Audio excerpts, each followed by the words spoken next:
اعوذ باللہ من الشیطان اللعین الرجیم بسم اللہ الرحمن الرحیم رب اشرح لی صدری ویسر لی امری واحلل عقدۃ من لسانی یفقہوا قولی. صلوات پڑھیں محمد والے محمد.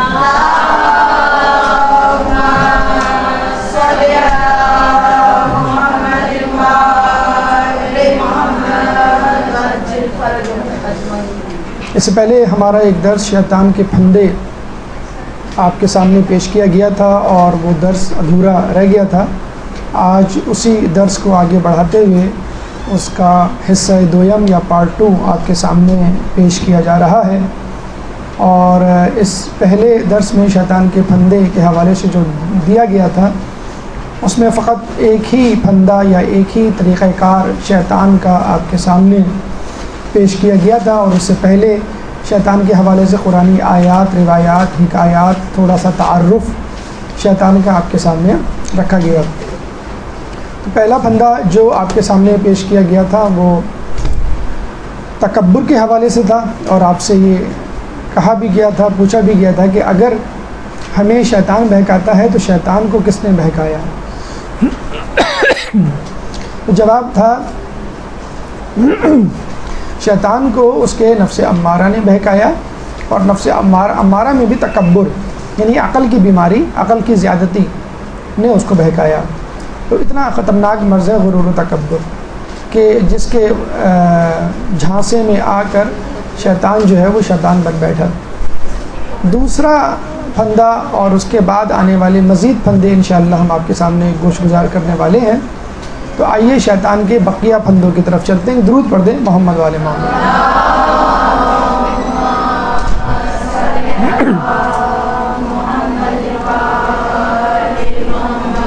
شیطان کا پہلا پھندا غرور و تکبر کے بعد شیطان کا دوسرا اور تیسرا پھندا ہم ایک ساتھ پڑھیں گے. اس کی وجہ کچھ یوں بھی ہے کہ یہ وہ اولین گناہ ہے یا یہ وہ اولین ترک اولا ہے جو روئے زمین پر کائنات میں ہوا. اور اس حوالے سے بھی یہ دونوں اہم ہیں کہ شیطان نے باقاعدہ ان کو ڈسکلوز کیا. دیکھیں شیطان کے پھندے ویسے تو ہر گناہ جو ہے، ہر بہکاوا جو ہے، ہر ترغیب گناہ جو ہے وہ شیطان کا پھندا ہے. لیکن وہ باتیں، وہ محاذ، وہ طریقہ کار، وہ حکمت عملیہ کہ جس کے تحت شیطان ہمیں بہکاتا ہے اور جس کو اس نے کسی موقع پر کسی نبی، امام یا ولی اللہ کے سامنے ڈسکلوز کیا کہ میں اس طرح بہکاتا ہوں، تو وہ پھندے ہمارے لیے اور زیادہ امپورٹنٹ ہو جاتے ہیں کہ شیطان اپنی زبان سے اس بات کا اقرار کر رہا ہے کہ میں اس ذریعے سے لوگوں کو بہکاتا ہوں. تو کہتے یہ ہیں کہ حضرت نوح علیہ السلام جب لوگوں کو اپنی کشتی میں بٹھا کر لے گئے جو ان کے ماننے والے تھے، تو شیطان نے باقاعدہ آ کر نوح علیہ السلام کا شکریہ ادا کیا کہ آپ نے ایک بڑے لمبے عرصے تک کے لیے مجھے ایک ریسٹ دے دیا، کیونکہ جو لوگ آپ کی کشتی میں سوار نہیں ہوئے ان کو اللہ تعالیٰ نے عذاب سے ہلاک کر دیا، اور یہ وہ لوگ تھے جن پر مجھے محنت کرنی پڑتی تھی. اور اب جو لوگ آپ کے ساتھ کشتی میں سوار ہیں ان لوگوں پر میرا کوئی بس نہیں، اور اس لیے کچھ عرصے تک مجھے ایک آرام کا موقع مل گیا ہے. اور اس شکریہ کے عوض میں آپ کو ایک اہم بات بتانے جا رہا ہوں. اور کہتے ہیں کہ 5 باتیں شیطان نے کہی تھی کہ میں آپ کو 5 میں سے 3 باتیں بتلانا چاہتا ہوں. نوح علیہ السلام نے اللہ تعالیٰ سے مشاورت کی تو اللہ تعالیٰ نے کہا کہ اس سے کہو کہ مجھے وہ 2 باتیں بتلائے 3 کو چھوڑ کر. تو شیطان نے کہا ٹھیک ہے، میں تمہیں 3 کی بجائے 2 دوسری والی باتیں جو میں نہیں بتانا چاہ رہا تھا وہ تمہیں بتاتا ہوں، 3 باتیں میں نہیں بتا رہا. تو جو 2 باتیں شیطان نے نوح علیہ السلام سے کی وہ یہ کہ 2 چیزوں سے بچنا، حسد اور حرص. یہ میرے بدترین پھندوں میں سے 2 پھندے ہیں. حسد میں نے کیا آدم علیہ السلام پر کہ وہ مجھ سے اولیٰ ہیں، افضل ہیں، اور میں کمتر کیوں ہوں. اور حرص آدم علیہ السلام نے کی. اچھا، حرص بساد خود ایک گناہ نہیں لیکن ایک عیب ہے، اخلاقی برائی ہے، کیونکہ حرص بہت سارے گناہوں کا پیش خیمہ ہوتی ہے. اور آدم علیہ السلام نے جو حرص کیا وہ گناہ نہیں تھا، وہ ایک ترک اولا تھا. اس کا ہم تذکرہ پہلے بھی کر چکے ہیں، جس کی وجہ سے آدم علیہ السلام کو جنت سے زمین پر آنا پڑا. تو حرص بذات خود بری چیز نہیں، لیکن چونکہ حرص انسان کو مختلف گناہوں کی طرف، حرام کی طرف لے جاتی ہے، اس لیے بری ہے۔ حسد کے حوالے سے آپ کو معلوم ہے کہ خود شیطان کا واقعہ تفصیل کے ساتھ تاریخ میں درج ہے، اور آپ بھی اس واقعے سے واقف ہیں کہ حسد اور غرور کتنی بڑی برائیاں ہیں۔ غرور سمجھ لیجئے ایک سپیریورٹی کمپلیکس کا آؤٹ کم ہے، کہ اگر کوئی انسان سپیریورٹی کمپلیکس میں مبتلا ہو کہ میں بہت کچھ ہوں، میں سب سے افضل ہوں، سب سے بہتر ہوں، سب مجھ سے کمتر ہیں، لک ڈاؤن اپاؤن، حقارت سے دیکھنا، تحقیر کرنا لوگوں کی شروع کر دے سپیریورٹی کمپلیکس میں، تو وہ غرور کہلائے گا۔ اور اگر کوئی شخص انفیریورٹی کمپلیکس میں مبتلا ہو کہ میں فلاں سے کمتر ہوں، یہ چیز اس کو حسد کی طرف لے جاتی ہے، یعنی اپنے آپ کو برتر سمجھنا غرور کی طرف لے جاتا ہے، اور اپنے آپ کو کسی خاص شخصیت سے کمتر سمجھنا۔ اچھا، کمتر سمجھ کر اپنے آپ میں عجز و انکساری پیدا کرنا ایک الگ بات ہے، لیکن کمتر ہونے کے باوجود آدمی دعویٰ کرے کہ نہیں میں اس سے برتر ہوں، یہ چیز اس کو حسد کی طرف لے جاتی ہے۔ جیسے شیطان، پہلے اس نے تکبر کیا، کیوں؟ وہ یہ سمجھ رہا تھا کہ میں افضل ہوں، لیکن جب اس کو بعد میں احساس ہو گیا کہ آدم ہی افضل ہیں، تو پھر اس نے آدم سے حسد کرنا شروع کر دیا۔ اور یہ حسد کہتے ہیں کہ نسل در نسل چلا، شیطان کی اولاد میں بھی اور آدم کی اولاد میں بھی۔ شورا کے موقع پر جب ابن عباس سے پوچھا گیا، یا شورا کے بعد خلافت کے حوالے سے، تو لوگوں نے حسد کے حوالے سے گفتگو کی، تو انہوں نے بڑی اچھی بات کی، کہا کہ ہم وہ لوگ ہیں جن سے حسد کیا گیا، کیونکہ ہم ابن آدم یعنی آدم علیہ السلام کی اولاد میں سے ہیں، تو اس میں تعجب کی کیا بات؟ تو حسد جو ہے وہ نسل در نسل چلا، آدم علیہ السلام سے کیا گیا، انبیاء سے کیا گیا، انبیاء کے اولیاء، اوصیاء اور ان کے وزیروں جانشینوں سے کیا گیا، اس کے بعد آنے والے ائمہ سے کیا گیا۔ اور ائمہ کے دور میں جو لوگ یہ سمجھتے تھے کہ امام کی موجودگی سے ان کے مرتبے، فضیلت، منصب میں کچھ کمی آ رہی ہے، اور لوگ ان کو وہ توجہ نہیں دے رہے جو دینا چاہیے، تو وہ امام سے حسد میں مبتلا ہو گئے۔ مثلا ہمارے نوے امام تقی علیہ السلام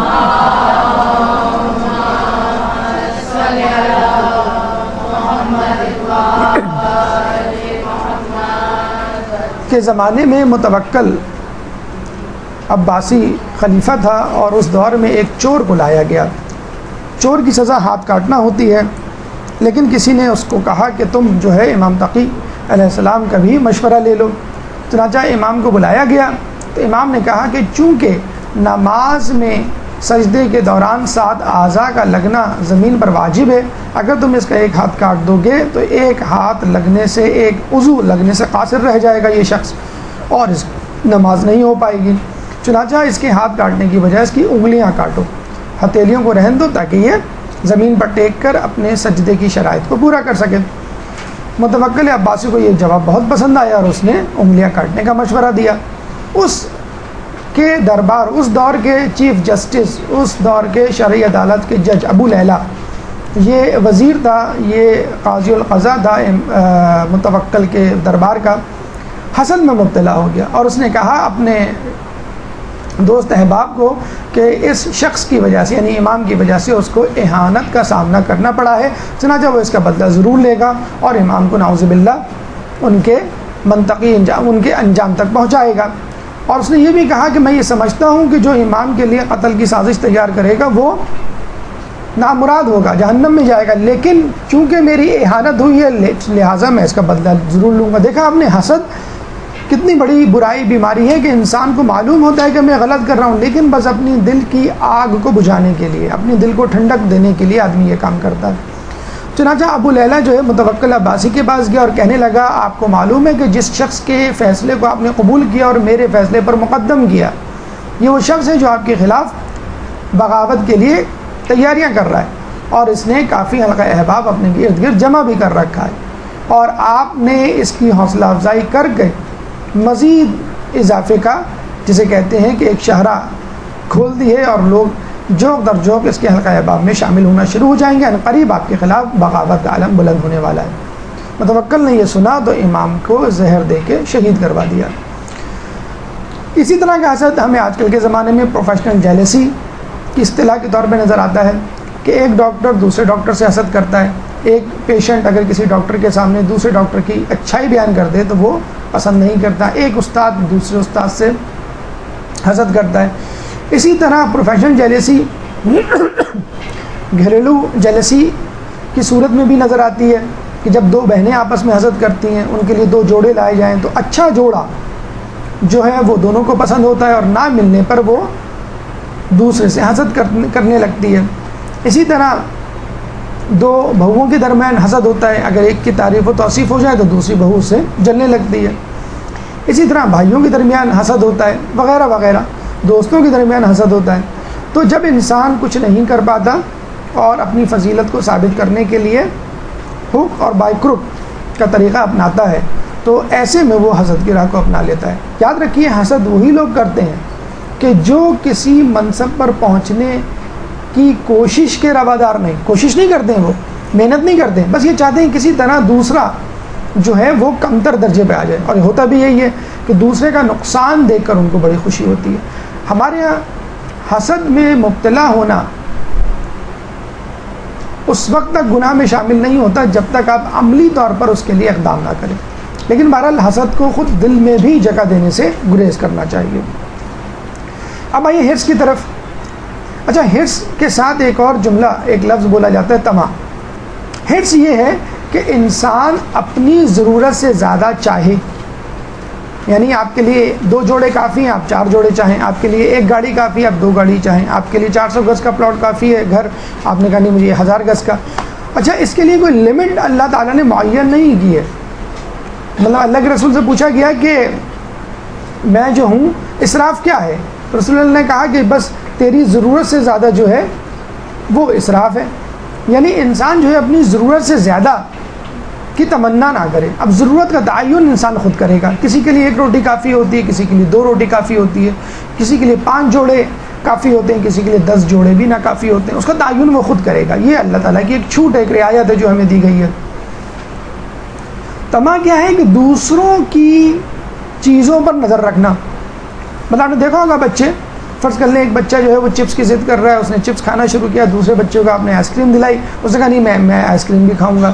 تو دوسرے کو دیکھ کر، یا فرض کر لیں آپ نے ایک جوڑا خریدا، بڑی محنت سے بڑا وقت لگا کر چوائس کر کے بازاروں میں گھوم کر پیسے خرچ کر کے جب آپ وہ جوڑا پہن کر کسی شادی بیاہ میں جاتی ہیں تو پتہ چلا اس سے اچھا جوڑا کوئی اور پہنا ہوا ہوتا ہے، تو آپ کے سارے ارمانوں پہ اوس گر جاتی ہے اور آپ ہرس طمع میں مبتلا ہو جائے. پہلے ہرس میں مبتلا تھی، پھر طمع میں مبتلا ہو جاتی ہیں کہ مجھے ایسا جوڑا چاہیے. اور اپنی پسند کی چیز حاصل کرنے کے باوجود، نعمتوں کے ہونے کے باوجود انسان اسے استفادہ نہیں کر پاتا. ایک عجیب بے لذتی والی. ہم اکثر کہتے ہیں نا کہ پہلے زمانے میں بھی لوگ آم کھاتے تھے، نہاری کھاتے تھے، کھیر کھاتے تھے، اب انہی چیزوں کو ہم دوبارہ کھا رہے ہیں، لیکن افسوس کے ساتھ کہنا پڑتا ہے ان چیزوں میں لذت ہی نہیں ہے. پہلے زمانے میں آپ حلوہ پوری کھاتے تھے تو مہینے بھر آپ کو یاد رہتا تھا کہ ہم نے فلاں تاریخ کو حلوہ پوری کھائی تھی.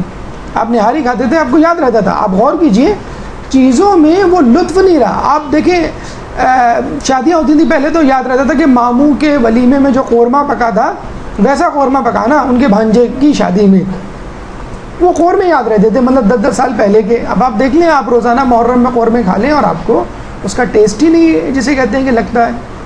آدمی ایک چیز کھا لیتا ہے پھر کہتا ہے اچھا اگر بریانی پڑی ہے تو وہ بھی لے آؤ.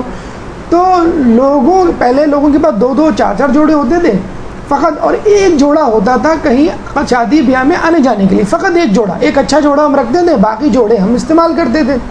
اب جو ہے وہ الماری کی الماری بھری ہوتی ہے. 10 مجلسیں عشرے کی تو 10 جوڑے جسے کہتے ہیں محرم میں تیار ہیں. تو شادی بیاہ کی تقریبات میں کیا حال ہوگا. تو یاد رکھیے کہ ہرس اور طمع جو ہے، اسپیشلی جو طمع ہے مطلب دوسرے کو دیکھ کر، مطلب آپ نے اکثر دیکھا ہوگا کہ پہلے زمانے میں تو یہ ہوتا تھا کہ لوگ ایک دوسرے کے گھر جاتے تھے تو بڑا خوش واپس آتے تھے کہ چلو بھائی اپنے بھائی سے ملاقات ہو گئی، اپنی بہن سے ملاقات ہو گئی، اپنی امی کے گھر ہو کے آ گئے. اب ہم جاتے ہیں تو واپس آ کے کیا کہتے ہیں، دیکھا تمہارے بھائی کے گھر میں کتنے اچھے پردے لٹکے ہوئے، میں تمہیں کب سے کہہ رہی ہوں کہ بھائی پردے لانے ہیں میچنگ کے، اور وہ تم نے جو ہے فلاں کمپنی کے لا کے دے دیے فلاں دکان سے سیکنڈ ہینڈ، اور یہ جو ہے ایسے پر. اب ہم لوگ جب اپنی تقریبات سے واپس آتے ہیں، شادی بیاہ میں جا کر واپس آتے ہیں، اپنے رشتہ داروں سے واپس آتے ہیں، یقین کریں ایک جسے کہتے ہیں آہ لے کر واپس آتے ہیں. فلاں جو جوڑا پہنی ہوئی تھی اگر میرا ایسا ہوتا، فلاں کے گھر میں جو پردہ یا کارپیٹ یا فرنیچر تھا ایسا ہم بھی چاہ رہے تھے لینا، وہ ہمارے یہاں نہیں ہے، یا فلاں نے فرض کر لیں آپ نے گاڑی بھی خریدی ہے، دوسرے کے گھر میں گئے تو اچھے ماڈل کی نئی اور سفید نئی گاڑی خوبصورت گاڑی موجود ہے، تو آپ نے کہا نہیں یہ اس گاڑی کا تو کوئی فائدہ نہیں ہے، یہ تو رکشے سے بھی بدتر ہے، ہمیں تو وہ گاڑی چاہیے۔ تو آپ دیکھ لیجئے تما جو ہے انسان کے لیے بہت ہی حرص تو یہ ہے کہ چلیں ٹھیک ہے آپ کو اپنی ضرورت سے زیادہ مل گیا آپ خوش ہو گئے، لیکن جہاں آپ نے ایک دوسرے کی نظروں کی طرف ایک دوسروں کی چیزوں پہ کہتے ہیں کہ جو شخص مولا کا قول ہے کہ جو شخص لوگوں میں عزت چاہتا ہے وہ لوگوں کے پاس موجود چیزوں سے استغنا ہو جائے۔ یعنی اگر آپ چاہتے ہیں کہ میری دوست میری بہن میرا بھائی میری جسے کہتے ہیں کہ میری پڑوسن جو ہے میری عزت کرے تو آپ اس کی چیزوں پہ نظر نہ رکھیں۔ اب آپ دیکھیں نا آپ کسی کے گھر جائیں آپ کے ہاتھ میں موبائل ہے، دوسرا فوراً اس موبائل کی تعریف شروع کر دیں سلام دعا سے پہلے، اور کوئی گفتگو ہی نہ کرے تو آپ کہیں گے یار آپ تو بہت ہی سطحی قسم کے آدمی ہیں، میں تو آپ سے ملنے آیا ہوں اور آپ جو ہے میرے موبائل میری گاڑی میرے ایڈریس کی طرف توجہ کی ہوئی ہے۔ تو اگر آپ چاہتے ہیں کہ آپ کی عزت ہو لوگوں میں تو لوگوں کے پاس جو کچھ موجود ہے اس سے مستغنی ہو جائے۔ اکثر لوگ ملتے ہیں اور فوراً بتلا دیتے ہیں، جس سے آپ ملنے جاتے ہیں وہ دوسرے کو بتلا دیتا ہے یہ شخص مجھ سے اس لیے ملنے آیا ہے کہ اس کو فلاں فلاں کام ہے، فلاں چیز چاہیے، قرض چاہیے یا کوئی بھی کام نکلوانا ہے۔ تو حرص و طمع جو ہے انسان کو کہیں کا نہیں چھوڑتے، اور ایک گناہ ہے بے لذت جسے کہتے ہیں کہ نعمتوں کے ہونے کے باوجود ایک بے لذتی کی کیفیت ہوتی ہے۔ یہ شاید واقعہ ہم نے آپ کو سنایا بھی ہو، لیکن حرص کے حوالے سے بڑا اچھا جسے کہتے ہیں کہ واقعہ مچھیرا اور مچھلی کا، کہ ایک مچھیرا تھا اس نے مچھلی پکڑی، مچھلی جب جال میں آئی تو اس نے کہا مجھے چھوڑ دو میں تمہاری ایک خواہش پوری کروں گی۔ اس نے چھوڑ دیا بغیر کسی خواہش کے۔ جب وہ گھر آیا تو اس کی بیوی نے کہا کہ تم مجھ سے کچھ مانگ ہی لیتے۔ دوسری مرتبہ مچھیرا گیا تو اس نے کہا کہ ٹھیک ہے تم میرا جال اور میری کشتی کو نیا بنا دو، یہ ٹوٹ پھوٹ گئے اور جال جگہ جگہ سے پھٹ گیا ہے تاکہ میرا روزگار جو ہے مستحکم ہو سکے۔ تو مچھلی نے کہا جاؤ تمہارے گھر نیا جال اور نئی کشتی تیار ہے۔ وہ گیا تو نیا جال اور نئی کشتی پڑی ہوئی تھی، وہ بڑا خوش ہوا۔ کچھ اس کے بعد اس کی بیوی نے کہا کہ اگر وہ مچھلی دوبارہ ملے اس کو تم اپنے جال میں پکڑو تو یہ کہنا کہ ہمیں گھر چھوٹا سا چاہیے، جھوپڑی میں رہتے رہتے ہمارے بہت دن گزر گئے۔ تو وہ گیا مچھلی پکڑی، مچھلی نے پھر وہی جملہ کہا، اس نے کہا مجھے ایک چھوٹا سا گھر چاہیے، جھوپڑی کافی نہیں۔ تو مچھلی کہتی ہے ٹھیک ہے تم گھر جاؤ، چھوٹا سا گھر تمہارا انتظار کر رہا ہے۔ وہ واپس آیا تو گھر موجود تھا۔ کچھ اس کے بعد اس کی بیوی نے کہا کہ اگر وہ یہ کام کر سکتی ہے تو وہ ہمیں بڑا گھر بھی دے سکتی ہے محل جیسا، تو اس کو کہو کہ ہمیں محل جیسا گھر چاہیے۔ تیسری مرتبہ واپس آیا تو محل جیسا گھر موجود تھا۔ کچھ عرصے بعد بیوی نے کہا کہ ایسے محل کا کیا فائدہ، نہ تم بادشاہ ہو نہ میں ملکہ، تو جاؤ اس سے کہو کہ تمہیں بادشاہ چاہیے اور میں ملکہ بننا چاہتی ہوں۔ وہ چوتھی مرتبہ بیچارہ گیا، اس نے مچھلی پکڑی، مچھلی نے کہا کہ کیا خواہش ہے، اس نے کہا میں بادشاہ بننا چاہتا ہوں، میری بیوی ملکہ۔ انہوں نے کہا جاؤ شہر کے لوگ ملک کے افراد جو ہیں تمہارے لیے ہار لے کے کھڑے ہوئے ہیں، تم بادشاہ سلامت بن چکے ہو۔ وہ گیا تو لوگ کھڑے ہوئے تھے ہار پھول لے کے، وہ بادشاہ بن گیا، اس کی بیوی ملکہ بن گئی۔ اب دن گزرتے گئے، اس سے زیادہ آپ کو کیا چاہیے، لیکن حرص۔ تو ایک دفعہ ملکہ عالیہ کی جو ہے وہ آنکھ کھلی صبح ہم لوگوں کی طرح جب سورج طلوع ہو رہا تھا، فجر میں نہیں، صبح آنکھ کھلی جب سورج طلوع ہو رہا تھا، کھڑکی سے باہر جھانکا تو دیکھا کہ سورج مشرق سے طلوع ہو رہا ہے۔ تو بس ملکہ عالیہ کے ذہن میں آیا کہ میری سلطنت میں میری مرضی کے بغیر سورج طلوع نہیں ہوگا، سورج مشرق سے کیوں طلوع ہو رہا ہے، مغرب سے ہونا چاہیے۔ اور کہا بادشاہ سلامت کو جاؤ دوبارہ جال اور کشتی لے کے اس مچھلی کو بولو کہ مجھے چاہیے کہ سورج آئندہ مغرب سے طلوع ہو۔ بادشاہ سلامت بیچارے جال اور کشتی لے کر بیگم کی جسے کہتے ہیں مشوروں پہ چل کر بادشاہ ہونے کے باوجود مچھیرے رہے۔ دریا پہ گئے، مچھلی پکڑی، مچھلی نے پوچھا کیا چاہیے، تمہیں سب کچھ مل گیا؟ کہنے لگے نہیں میں چاہتا ہوں کہ سورج مغرب سے طلوع ہو۔ تو مچھلی نے کہا جاؤ تمہارا پرانا گھر، کٹیا، پرانا جال، پرانا کشتی اور پرانی کشتی تمہارا انتظار کر رہے ہیں۔ واپس آیا تو وہی اپنی حالت پہ واپس آ چکا تھا۔ تو کہنے کا مقصد یہ ہے کہ یہ حکایت اس لیے ہے کہ انسان جب حرص کرتا ہے تو اس کی حرص خدائیت الہیت میں جا کے رکتی ہے، بس میں خدا بننا چاہتا ہوں۔ دیکھیے ہمیشہ یاد رکھیں لذت نعمت کے اندر نہیں ہے، لذت اس دل میں ہے، اس شخصیت میں ہے، اس نفس میں جو اس لذت کو استعمال کر رہا ہے۔ ورنہ آپ روزہ رکھتے ہیں تو آپ یہ نہیں پوچھتے ہیں کہ افطار میں کیا ہے، ہاں دوپہر کے کھانے میں آپ پوچھتے ہیں کہ ابھی کھانے میں کیا پکایا، چاول پکائے، میں نے چاہا تھا کہ آج میرا جی چاہ رہا تھا روٹی کھانے کا، اچھا روٹی پکائی ہے، میرا جی چاہ رہا تھا کہ آج اگر رہتا ہوتا اس کے ساتھ رہتا ہے تو اگر پاپڑ بھی ہوتا، مطلب ایک لسٹ آپ کے ذہن میں خود بخود. لیکن ایک انسان بھوکا ہو اور اس سے آپ پوچھیں کیا کھاؤ گے، وہ کہ کبھی زہر بھی لا دو تو کھا لوں گا، مجھے اتنی بھوک لگ رہی ہے. تو جب آدمی حرص میں مبتلا ہوتا ہے تو ہر چیز اس کو کمتر لگتی ہے، اور ایک لامتناہی سلسلہ ہے. کہتے ہیں مولا کا قول ہے کہ لالچ تھکاوٹ کی سواری ہے. حرص جو ہے وہ ایک ایسی سواری ہے جس پہ آدمی چلتا چلا جاتا ہے لیکن کچھ نہیں ملتا ہے سوائے تھکاوٹ کے. بلکہ اس کے ساتھ ہوتا کیا ہے، لالچ کی سواری اپنے سوار کو مار ڈالتی ہے. آپ نے دیکھا شہزادی یہ مچھیری کی کہانی میں کس طرح وہ اپنے دور میں واپس آ گئے. ہارون، فرعون، قارون، نمرود، شداد، یہ سب جو تھے بادشاہ بننے سے پہلے خدائی کا دعویٰ نہیں کیا انہوں نے، لیکن جب بادشاہ بن گئے تو انہوں نے کہا ٹھیک ہے جب میں سب کچھ ہو گیا ہوں تو خدا بھی مجھے ہونا چاہیے. ہمیشہ یاد رکھیے کہ رزق تقسیم ہو چکا، حریص محروم ہو چکا. اگر آپ یہ چاہتے ہیں کہ میں اپنی حرص اور لالچ کا اظہار کر کے خدا سے مانگوں اور کچھ اور مل جائے تو یہ عبث ہے. رزق تقسیم ہو چکا ہے، جو آپ کے نصیب میں لکھا جا چکا وہ لکھا جا چکا. اب مزید آپ لالچ کر کے اپنے آپ کو لالچ کی سبب مطلب اگر آپ خواہش کریں کہ مجھے اور مل جائے تو نہیں ملے گا.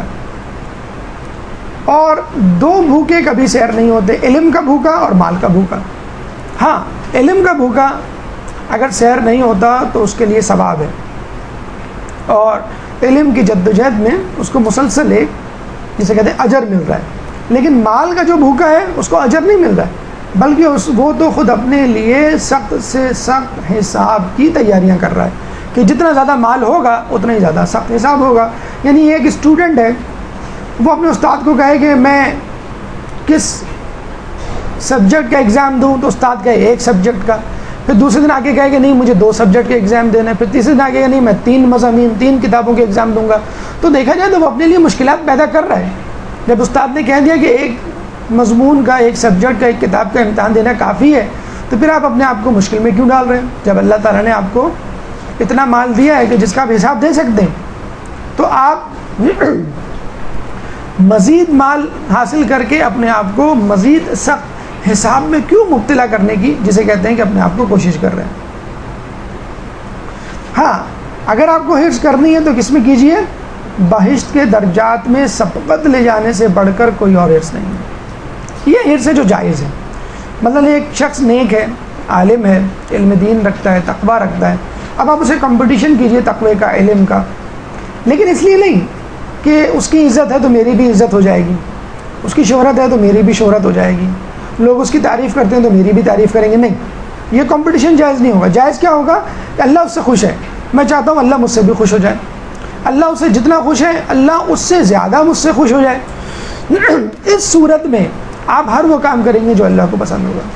جبکہ دوسری صورت میں، اول و ذکر صورت میں آپ کیا کریں گے کہ آپ ہر وہ کام کریں گے جس سے آپ کو شہرت ملے، ہر وہ کام کریں گے جس سے آپ کو عزت ملے، اور اس کی عزت، شہرت یا مال و دولت زائل ہونے پر اپنی خوشی کا اظہار کریں گے.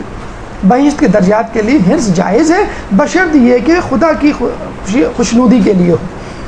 یعنی اگر کوئی نیک عمل آپ کر رہے ہیں تو نیک عمل خدا کی خوشنودی کے لیے ہو، نہ کہ لوگوں کی خوشنودی کے لیے ہو. اب آئیے چوتھی، پانچویں اور چھٹی جسے کہتے ہیں چال، چوتھا، پانچواں، چھٹا پھندا جو شیطان جو ہے ہمارے لیے تیار رکھتا ہے.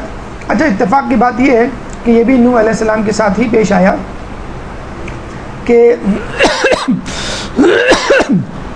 کہ نوح علیہ السلام نے شیطان سے کہا کہ تم اتنے عرصے سے اللہ تعالیٰ کی نافرمانی کر رہے ہو، تمہیں اپنا انجام معلوم ہے، تو تم گناہ سے توبہ کیوں نہیں کر لیتے؟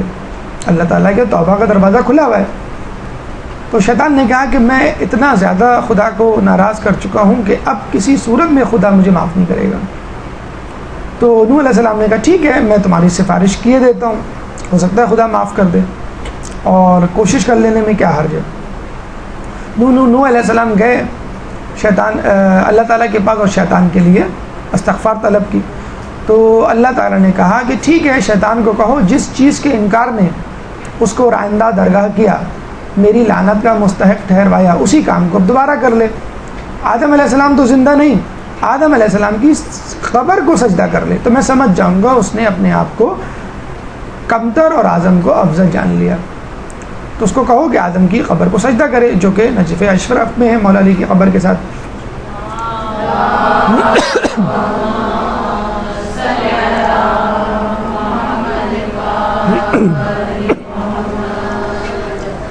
جب شیطان کو آ کے نوح علیہ السلام نے یہ خوشخبری سنائی تو وہ بجائے خوش ہونے کے غصے میں آ گیا.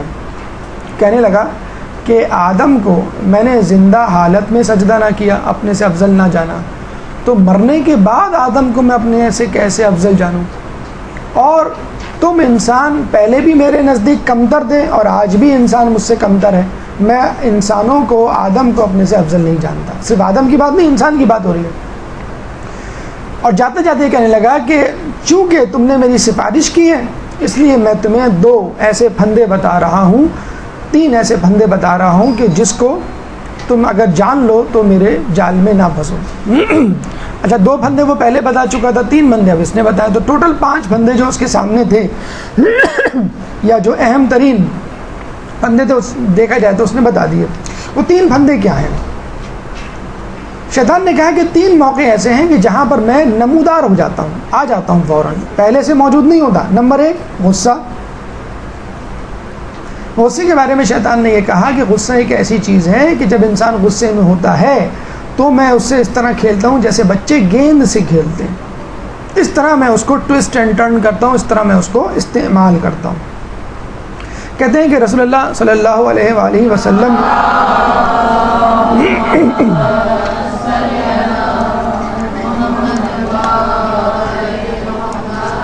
کے زمانے میں ایک سردار قبیلے کا رسول کے پاس آیا اور کہنے لگا کہ میں بہت زیادہ نصیحتوں پہ تو عمل نہیں کر سکتا، کوئی ایک نصیحت کیجیے مجھے. اب رسول اللہ بھی حکمت عملی کے تحت، تبلیغ کی حکمت کے تحت ہر کسی کو مختلف نصیحت کرتے تھے اس کی طبیعت اور ماحول کے مطابق. سردار سے کہا تم غصہ نہ کرنا. اس نے یہ بات اپنی گرہ میں باندھ لی. واپس گیا تو پتہ چلا کہ اس کے قبیلے والے جنگ کی تیاری کر رہے ہیں. پوچھا کیوں؟ قبیلے والوں نے کہا کہ ہم نے ایک دوسرے قبیلے والے کا ایک آدمی مار دیا ہے، یعنی ہمارے قبیلے کے ایک شخص نے دوسرے قبیلے کے شخص کو قتل کر دیا. اب دوسرا قبیلہ اس کا بدلہ لینے کے لیے آ رہا ہے اور ہمیں بھی اب جانا ہے تیاری کے لیے. سردار بھی تیار ہو گیا، گھوڑے پہ زین بختر ذرا ڈھال تلوار لیے چل پڑا ان کے ساتھ. رستے میں اس کو خیال آیا کہ رسول اللہ نے نصیحت کی تھی کہ غصہ نہ کرنا. عین میدان جنگ میں وہ اپنے گھوڑے سے اترا، واپس اپنے خیمے میں آیا، ذرا بختر ڈھال تلوار جو بھی جنگی اسلحہ ساز و سامان تھا وہ اتارا اور عام سے کپڑے، سرداروں والے کپڑے بھی نہیں، ایک عام سے کپڑے پہن کر جس میں کوئی شان و شوکت نہیں تھی وہ پہن کر میدان جنگ میں واپس آیا. اب اس کے قبیلے والے بھی پریشان اور سامنے والے قبیلے والے بھی پریشان جو جنگ کے لیے بالکل تیار آمادہ تھے. اچھا عربوں میں یہ ہوتا ہے کہ جنگ سے پہلے اپنے مدعا بیان کیا جاتا ہے، کوئی صلح کی تجویز دی جاتی ہے، کوئی تیسرا راستہ اختیار کرنے کے لیے آپشن ڈھونڈا جاتا ہے. سردار نے کہا کہ دیکھو میرے قبیلے والوں نے، میرے قبیلے کے ایک شخص نے تمہارے قبیلے کے ایک شخص کو قتل کر دیا ہے. اگر تم کہو تو میں وہ شخص تمہارے حوالے کر دوں تاکہ تم بدلہ لے لو، اور اگر تم چاہو تو قصاص لے لو، میں پیسہ دینے کے لیے تیار ہوں، اور اگر تم چاہو تو مجھے قتل کر سکتے ہو اس شخص کی جگہ. ورنہ یہ جو ہم کرنے جا رہے ہیں جنگ، اس میں مزید نقصان کا احتمال ہے. ہو سکتا ہے تمہارے بھی افراد قتل ہو جائیں مزید ایک کی بجائے، کہ ایک تو پہلے قتل ہو چکا ہے، اور ہمارے بھی، اور حاصل کچھ نہ آئے اور دشمنی برسوں چلتی رہے. یہ سن کر سامنے قبیلے والے بڑے حیران و پریشان ہوئے کہ کہاں اتنا شان و شوکت کا سردار کہاں عجز و انکساری سے ہمارے ساتھ بات کر رہا ہے. اور اس کی یہ ادا اتنی پسند آئی کہ دوسرے قبیلے والوں نے پورے قبیلے کو معاف کر دیا، کہا کہ ہم قصاص بھی نہیں لیں گے، آج سے تم ہمارے دوست. تو یہ تھا غصے کو قابو کرنے کا، نرمی کو اختیار کرنے کا انجام. اکثر آپ نے یہ خبریں سنی بھی ہوں گی، شاید ٹی وی پہ دیکھا ہوگا کہ ایک زمانے میں پاکستان اور انڈیا کے درمیان بڑی ٹینشن تھی اور جنگ ہونے والی تھی، باقاعدہ فوجیں بھی بارڈرز پہ آ گئی تھیں. تو ہمارے اس وقت کے پریزیڈنٹ جو ہیں وہ انڈیا چلے گئے. اس وقت انڈیا پاکستان کا میچ ہو رہا تھا کرکٹ کا، اور جیسی وہ ظاہر بات ایئرپورٹ پہ اترے، یہ اصول ہے کہ دوسرا جو پریزیڈنٹ اس ملک کا ہے وہ اس کو ریسیو کرنے آتا ہے، وہ اس کو ریسیو کرنے آیا. پھر دونوں میچ بھی دیکھنے گئے. اب ظاہر بات ہے دونوں پریزیڈنٹ جب میچ دیکھ رہے ہوں تو وہ لڑیں کب؟ تو وہ بیچارے انڈیا کے پریزیڈنٹ جو ہے وہ کول ڈاؤن ہو گئے.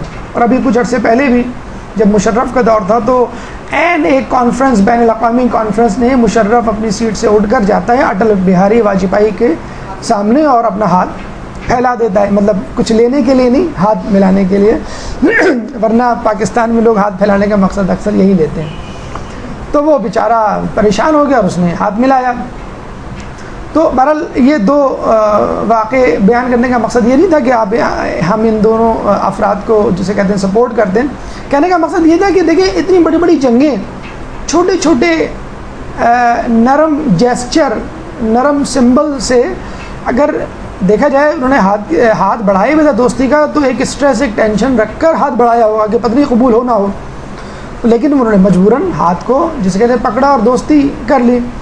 تو اتنی بڑی جنگیں چھوٹی سی نرمی، جسے کہتے ہیں کہ ذرا سی نرمی اور غصے پہ قابو پانے سے ٹل سکتی ہیں. تو گھر میں اگر ہم جسے کہتے ہیں کہ تھوڑی سی یہ فضا پیدا کر لیں کہ اگر کوئی غصے میں ہو تو بجائے اس کے کہ ہم غصے سے جواب دیں، اس کے سامنے اس کی پسند کی کوئی چیز، مطلب شوہر غصے میں ہو تو بیوی اس کی پسند کی کوئی چیز بنا کر اس کو کھلا سکتی ہے. اب اس میں ملانا کچھ ضروری نہیں ہے.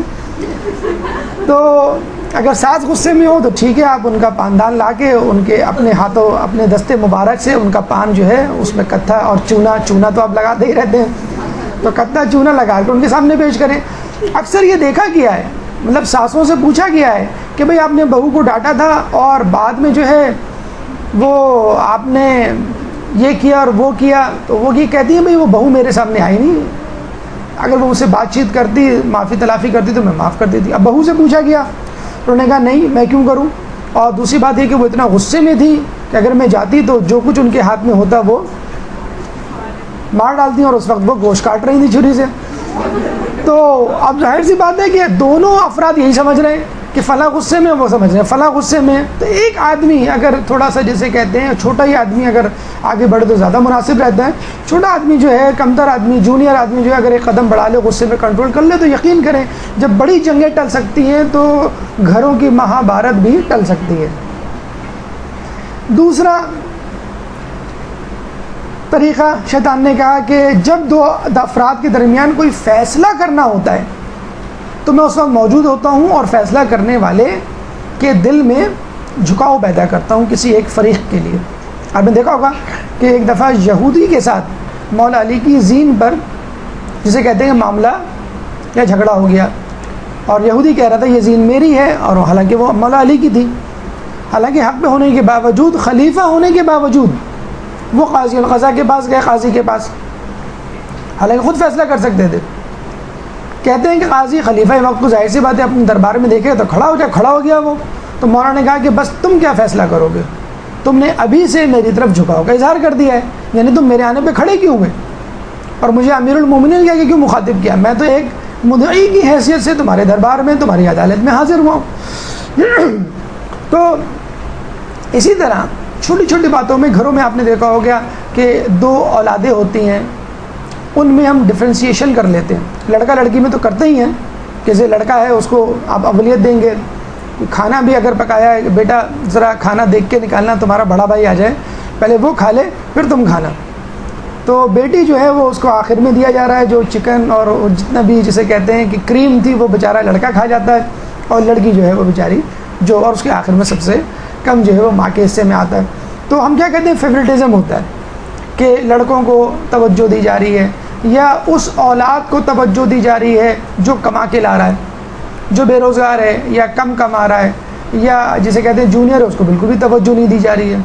تو یہ چیز انسان کے اندر ایک جھکاؤ پیدا کرتی ہے، اور جس کی وجہ سے آپس میں فتنے فساد پیدا ہوتے ہیں، اور آدمی پھر ہمیشہ کے لیے، اکثر ہم یہ نوٹ نہیں کرتے ہیں لیکن بہت سے لوگوں سے گفتگو کرنے سے پتہ چلا ہے کہ جو چھوٹے ہوتے ہیں گھر میں، بہنیں ہیں، بھائی ہیں، اولادیں ہیں، وہ اکثر اسی کمپلیکس میں مبتلا رہتے ہیں کہ ہماری طرف توجہ نہیں ہے. کیوں؟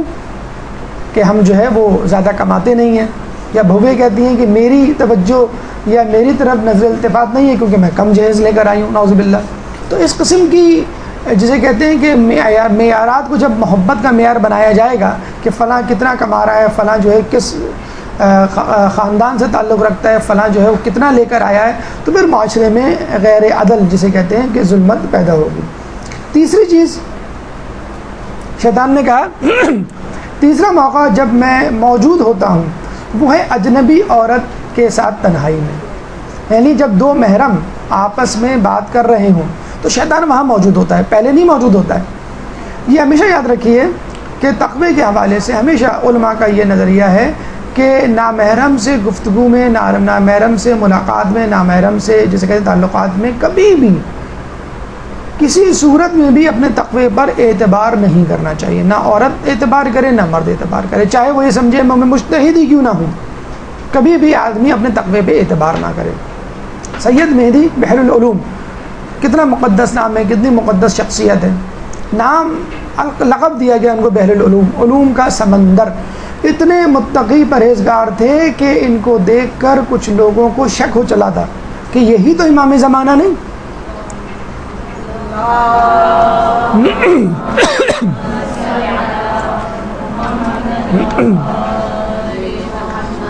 ان سے کسی نے پوچھا کہ اگر صحرا میں تنہائی میں آپ کی کسی نامحرم سے ملاقات ہو جائے، انہوں نے کیا جواب دیا؟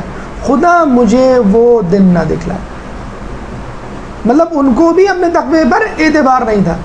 تو کبھی بھی اکثر اولادیں بڑے افسوس کے ساتھ کہنا پڑتا ہے، نوجوان اولادوں کو ہم یہ کہیں تو نوجوان اولادیں کیا کہتی ہیں کہ آپ کو ہم پہ اعتبار نہیں۔ بیٹا آپ پہ تو اعتبار ہے، آپ جس سے ملنے جا رہے ہو اس پہ اعتبار نہیں۔ یہ بس ایک چھوٹا سا جملہ ہے جو آپ کہہ سکتے ہیں اپنی بیٹی کو یا اپنے بیٹے کو۔ اکثر بیٹے بیٹی جو ہیں وہ فرینڈ شپ جسے کہتے ہیں کرتے ہوئے نظر آئیں گے، تو پوچھا جاتا ہے کیوں، تو کہا جاتا ہے بھئی یہ تو فرینڈ شپ ہے، یہ کوئی چکر تھوڑی ہے۔ اب اسلام میں چکر فرینڈ شپ ہی کو چکر کہتے ہیں، نامحرم سے ملنے ملانے کو ہی چکر کہتے ہیں۔ اب ہمارے یہاں تو معیارات ہی ڈفرینٹ ہے۔ دو افراد کے بارے میں سنا کہ وہ جو ہیں وہ لڑکے نے پروپوز کیا تو لڑکی نے کہا کہ بھائی میں نے تو کبھی اس طرح سوچا بھی نہیں، ہم تو فرینڈز ہیں اور ہمیشہ فرینڈز رہیں گے، لیکن شادی کا میں نے نہیں سوچا۔ اب آپ یہ دیکھیں ان کا جملہ، ہم فرینڈز ہیں ہمیشہ فرینڈز رہیں گے، یعنی شادی کے بعد بھی ہم فرینڈ شپ نبھاتے رہیں گے۔ تو یہ ہمارے افسوس کے ساتھ کہنا پڑتا ہے، ہمارا میڈیا بھی ماشاءاللہ اس میں بہت آگے ہے اس کو پروموٹ کرنے میں، نامحرم سے اختلاط۔ آپ نے اکثر دیکھا ہوگا ٹی وی کے ڈراموں میں میاں بیوی میں جھگڑا دکھایا جائے گا، میاں بیوی میں جھگڑا دکھایا جائے گا، اور وہی بیوی کسی اور سے ملے گی تو بہت بڑی اسمائل کے ساتھ ملے گی، اور وہی شوہر اپنے آفس میں کسی نامحرم سے بات کرے گا تو بہت پولائٹلی بات کرے گا۔ تو یہ ایک پروموٹ کیا جا رہا ہے ایک کلچر کہ عورت گھر سے باہر کے مردوں سے بہت اچھی طرح ملے اور شوہر سے منہ بنا کر ملے، باہر نکلے تو بن سور کے نکلے اور گھر میں سڑ جھاڑ منہ پھاڑ کی تصویر بنی رہے، اور اسی طرح مرد کے ساتھ بھی وائس ورثہ۔ چیٹنگ کے حوالے سے اس پہ تو الحمدللہ پورا لیکچر ہو سکتا ہے، پورا درس اس کے تحت دیا جا سکتا ہے فیس بک پہ اور چیٹنگ پہ۔ اکثر لڑکے لڑکیوں کو یہ لت پڑی ہوئی ہے، اور جب ان سے کہا جاتا ہے وہ کہتے ہیں کہ بھئی ہم نے کبھی بھی کوئی غلط بات نہیں کی ایک دوسرے سے، ہم تو جسے ماشاءاللہ کہتے ہیں کہ شب معراج پہ گفتگو کر رہے تھے، مثلا نبی گئی تھی، یا ہم جو ہیں وہ مسائل پوچھتے ہیں، کبھی ایک دوسرے سے قرت کی غلطیاں ٹھیک کر رہے ہوتے ہیں۔ ارے بھائی یہ چیٹنگ میں یہ سب کچھ نہیں ہو رہا ہوتا ہے، اگر یہ ہو رہا ہوتا تو چیٹنگ سب سے زیادہ فلاپ ویب سائٹ ہوتی۔ Social media network, chatting سے ریلیٹڈ جتنی بھی ویب سائٹس ہیں ان ویب سائٹس کو سوشل میڈیا نیٹ ورک کہا گیا ہے۔ Third most visiting website in the world, جیسے نا نیوز کی ویب سائٹ ہے، پکچرز کی ویب سائٹ ہے، فلموں کی ویب سائٹ ہے، معلومات کی، سائنس کی ویب سائٹ ہے۔ تو ایک ویب سائٹ ہے چیٹنگ سوشلائزیشن کی، تو ایک اندازے کے مطابق third most visiting website ہے۔ لوگوں کو اتنا خبت ہو گیا دوستوں سے دوستیاں کرنے کا۔ آپ دیکھتے ہیں نا گھروں میں لوگ چپ کر روزہ رکھا ہوا ہوتا ہے، لوگوں نے ایک دوسرے سے بات چیت ہی نہیں کر رہے ہوتے۔ دادی اماں نانی اماں جو ہیں وہ فوراً ٹی وی کے آگے بیٹھی ہوئی ہیں، ڈرامے کو دیکھ کر، منظر کو دیکھ کے بڑا زیر لب مسکرائیں گے۔ وہ دادا آ جائیں گے تو ذرا گرمی ہے، ذرا دور بیٹھو۔ امی کو دیکھو تو وہ فون پر اپنی سہیلی سے بڑی اچھی بات کر رہی ہیں، ہر ایس ایم ایس پہ وہ اچھل کر اٹھاتی ہیں کہ بھائی کس کا ایس ایم ایس کیا۔ بچے کو دیکھو تو وہ آئی پاڈ لے کے کمپیوٹر پہ، لڑکی کو دیکھو تو وہ چیٹنگ۔ تو ہر شخص گھر میں موجود 3 ڈائمینشنل فرد کو دیکھ کر الرجک ہے، اور 2 ڈائمینشنل پکچر کو دیکھ کے، شخصیت کو دیکھ کر ایک تخیلاتی شخصیت جس کے بارے میں آپ کو معلوم ہی نہیں کہ اس نے جو آپ کو بایو ڈیٹا فراہم کیا ہے وہ 10 کو فراہم کر چکا ہے، آپ 10ویں ہیں، آپ 11ویں ہیں آپ، یا آپ کو جو بایو ڈیٹا اس نے دیا وہ غلط ہے۔ اس کی ایج غلط ہے، اس کا ایڈریس غلط ہے، یو کے کا ایڈریس لکھ دیا، پاکستان میں ڈیفینس کا ایڈریس لکھ دیا، ایج اپنی 19 یا سویٹ 16 جو بھی ہے، اس طرح جو ہے وہ چیٹنگ جو ہے وہ چل رہی ہے۔ یاد رکھیے آیت اللہ سستانی کے جو ویب سائٹ ہے اس پہ جو واضح طور پہ فتویٰ موجود ہے کہ چیٹنگ حرام ہے۔ ایک لڑکے نے باقاعدہ کہا بھی کہ میری ایک لڑکے سے بڑے عرصے تک چیٹنگ چل رہی ہے اور آج تک ہم نے کوئی غلط بات نہیں کی، تو انہوں نے کہا کہ پھر بھی حرام ہے۔ تو یہ اپنے گھر والوں کو، اپنے جسے کہتے ہیں نوجوان نسل کو یہ بتا دیجیے آیت اللہ سستانی کے نزدیک چیٹنگ جو ہے وہ حرام ہے۔ یہ کہنا کہ میں جب سید مہدی بحر العلوم جسے کہتے ہیں کہ وہ احتیاط برت رہے ہیں تو آپ اور ہم کس جسے کہتے ہیں کہ کھیت کی مولی ہیں۔ اور دیکھیں کتنا ملنا، کتنا ہنسی مذاق، کتنا قریب ہونا جسے کہتے ہیں کہ جائز ہے، یہ کون ڈیسائیڈ کرے گا؟ اگر آپ ڈیسائیڈ کریں گے تو آپ پاکستان میں ہیں تو آپ کی لمٹس الگ ہوں گی، آپ اسی شخص کے ساتھ امریکہ میں ہوں تو آپ کی لمٹس الگ ہوں گی۔ تو جب لمٹس ویریبل ہیں تو اس کا مطلب ہے آپ ڈیسائیڈ نہیں کر سکتے۔ ہاں کون ڈیسائیڈ؟ خدا ڈیسائیڈ کرے گا کہ آپ کو نامحرم سے کیسے بات کرنی ہے، آپ کو اپنی نگاہیں کیسی رکھنی ہے، یا آپ کی مذاق، آپ کے گفتگو میں مذاق کا عنصر ہونا چاہیے کہ نہیں ہونا چاہیے، وغیرہ وغیرہ۔ تو جب اللہ کے رسول نے ایک بات دیکھیں جو کہا گیا نا تلک حدود اللہ تقربوا الزنا تلک حدود اللہ ولا تقربوا، یعنی کہا گیا ہے کہ زنا کے قریب بھی نہ پھٹکو۔ دیکھیں اور گناہ ان کے لیے کہا گیا ہے کہ بھائی تم جھوٹ نہ بولو، تم چغلی نہ کھاؤ، تم چوری نہ کرو، حسد نہ کرو، لیکن زنا کے لیے کیا کیا گیا ہے کہ تم اس کے قریب بھی نہ پھٹکو۔ تو یہ جو چیٹنگ ہے، یہ فلمیں ہیں، یہ جو ڈرامے ہیں، یہ سب کیا ہیں؟ زنا کے قریب کی ٹیمپٹیشنز ہیں، یہ ٹکٹ ہیں۔ اب ہم کہتے ہیں نا کہ بھائی آپ کو فلاں جگہ اگر جانا ہے تو اس کے ٹکٹ آپ کو اپنے محلے کی مارکیٹ سے مل جائیں گے۔ تو محلے کی مارکیٹ جانے کا مقصد یہ ہے کہ آپ اس پروگرام میں شریک ہونا چاہتے ہیں۔ تو چیٹنگ، ٹی وی ڈرامے، فلمیں، اس کا مقصد یہ ہے کہ آپ ٹھیک ہے آپ میں سے 90%، 99%، 100% یہ کام نہیں کرتے ہوں گے، لیکن آپ نے ٹکٹ خرید لیا ہے وہاں جانے کا، آپ نے اندیا ظاہر کر دیا، ٹھیک ہے ہمارے معاشرے کی لمیٹیشنز ایسی ہیں جسے کہتے ہیں کہ وہ ہمیں آگے نہیں بڑھنے دیتی، لیکن ان دا لاسٹ ہونا یہی ہے۔ اگر آپ میں ہمت نہیں تو ہو سکتا آپ کے آنے والی نسلوں میں ہمت ہو۔ اسلام آباد میں ایک انٹرنیٹ کیفے تھا کہ جہاں پہ اجازت تھی لڑکے لڑکیوں کو ساتھ جانے کی، آج کل تو خیر بہت زیادہ اس پہ پابندی ہو گئی اور آئی ڈی کارڈ اور گھر میں ماشاءاللہ انٹرنیٹ اب اویلیبل ہے۔ تو وہاں پہ باقاعدہ کسی نے ویڈیو کیمرے سے ویڈیوز بنا لی اور اس کو یوٹیوب پہ ڈال دیا۔ اب پاکستان میں کتنے ہی لوگ ایسے ہیں جو آج تک بلیک میل ہو رہے ہیں۔ تو یہ خدارہ خلوت میں جسے کہتے ہیں کہ خلوت کا اس کا مطلب یہ نہیں کہ فزیکلی آپ پریزنٹ ہو اس کے ساتھ، خلوت کا مطلب ہے آپ فون پہ بات کر رہے ہیں، خلوت کا مطلب یہ کہ ایس ایم ایس آپ وہ کر رہے ہیں، یہ جو آپ دیکھتے ہیں نا ایس ایم ایس ساری رات فری میں بات، یا جو بنڈلز آتے ہیں ایس ایم ایس کے فری، وہ کس لیے؟ یہ صرف فحاشی کو، زنا کو پروموٹ کرنے کے لیے۔ تو چیٹنگ کیا ہے؟ یہ سب ضروری نہیں ہے کہ آپ فزیکلی پریزنٹ ہو، فون کے ذریعے، ایس ایم ایس کے ذریعے، چیٹنگ کے ذریعے آپ اس دروازے کو کھول رہے ہیں۔ اگر کھول نہیں رہے تو کم از کم کھٹکھٹا ضرور رہے ہیں۔ اور مولا فرماتے ہیں کہ بے شک شیطان تمہارے لیے اپنی راہیں آسان کر دیتا ہے۔ دیکھیں ہم کیا ہیں، ہم دیکھتے ہیں نا پہلے زمانے میں کیا ہوتا تھا، فلاں گلی میں مت جانا، فلاں آدمی سے نہ ملنا، فلاں وقت فلاں جگہ ایک میلہ لگتا ہے فلاں موسم میں وہاں نہیں جانا۔ لیکن اب وہ سارے میلے ٹھیلے، وہ سارے تھیٹر، وہ سارے ناچ گانے جو ہیں وہ آپ کے جسے کہتے ہیں ٹی وی پہ اور انٹرنیٹ پر موجود ہیں، آپ کو جانے کی ضرورت نہیں ہے۔ اب ہوم ڈلیوری والا زمانہ آ گیا ہے، کھانا کھانے کے لیے آپ کو ہوٹل جانے کی ضرورت نہیں ہے، فون کریں کھانا موجود گھر میں۔ تو اب فحاشی برائی گھر میں موجود ہے، آپ بس فون کریں، فون کیا کریں، آپ چینل چینج کر لیں، بس آپ ٹی وی کھول لیں، انٹرنیٹ کھول لیں آپ۔ تو یہ وہ مواقع ہیں کہ جب شیطان موجود ہوتا ہے، دھمکتا ہے، جسے کہتے ہیں نا کہ مکھیاں نہیں ہیں اس کمرے میں، لیکن آپ شہد ٹپکا دیں فوراً مکھیاں، فوراً چوٹیاں آ جائیں گی، پہلے نہیں تھی کیوں؟ شہد بھی نہیں تھا۔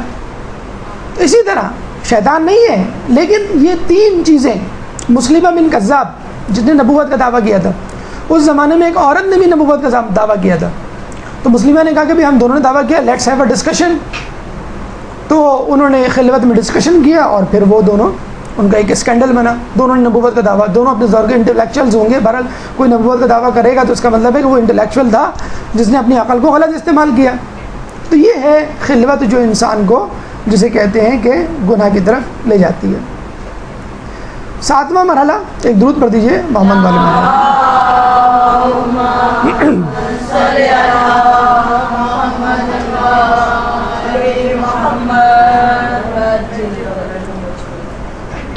سورہ بقرہ آیت نمبر 268 اللہ فرماتا ہے، یعنی شیطان تم کو فقر سے ڈراتا ہے اور تم کو فحاشی کا حکم دیتا ہے۔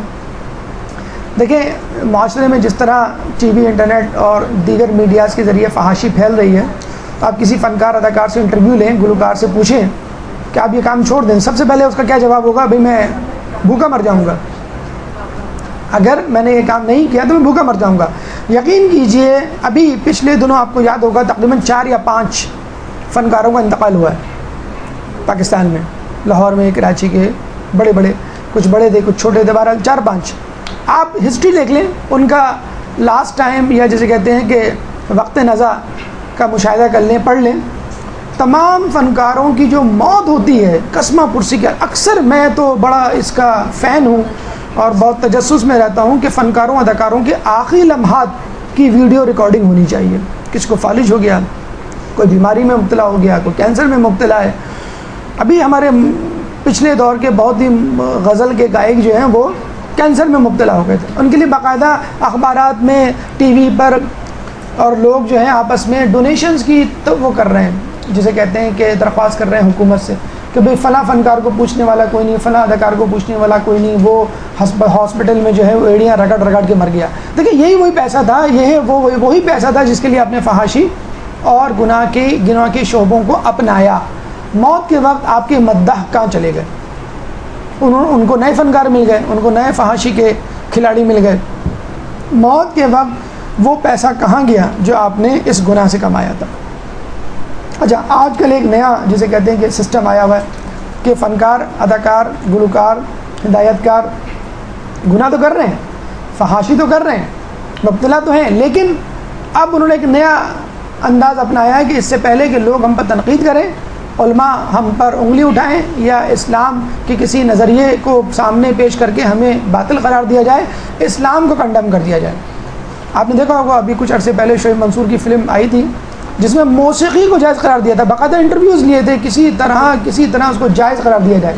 اب ایک نئی فلم آ گئی ہے کہ جس میں شیعہ سنی کو کنٹروورشل طور پہ پیش کیا گیا ہے، ایک شیعہ خاندان، ایک جسے کہتے ہیں سنی خاندان، اور شیعہ عقائد کو جو چھیڑا گیا ہے اور ان کے جذبات کو ٹھیس پہنچائی گئی ہے۔ کل ہی ہمیں SMS آیا، ہم نے فوراً یوٹیوب پہ جا کے اور ویکیپیڈیا پہ جا کے اس کا پورا پلاٹ پڑھا فلم کا، ورنہ یہی ہو جائے گا کہ آپ لوگ جو ہے مزے سے تنقید کر دیتے ہیں کہ آپ لوگوں نے بھی سب کچھ دیکھا ہوا ہے۔ تو ویکیپیڈیا پہ جا کے پوری اس کی سٹوری پڑھی تو کسی حد تک یہ بات سچ تھی کہ واقعی انہوں نے ایسا کیا ہے۔ تو کیا ہے، کیا آپ کو کوئی اور ٹاپک نہیں ملتا؟ انڈیا میں کتنی فلمیں ایسی ہیں جو ہندوازم کے خلاف بنی ہوں؟ کوئی ایک فلم دکھا دیں مجھے، بتا دیں آپ۔ پاکستان میں کتنی ہی ایسی فلمیں جو اسلام کے خلاف بنی ہوں، بڑے افسوس کے ساتھ کہنا پڑتا ہے۔ خدا را اگر آپ فحاشی اور یانیت کا کاروبار کر رہے ہیں تو اس کو اسلام کے خلاف نہ استعمال کریں، اور کم از کم اسلام کو نہ گھسیٹیں۔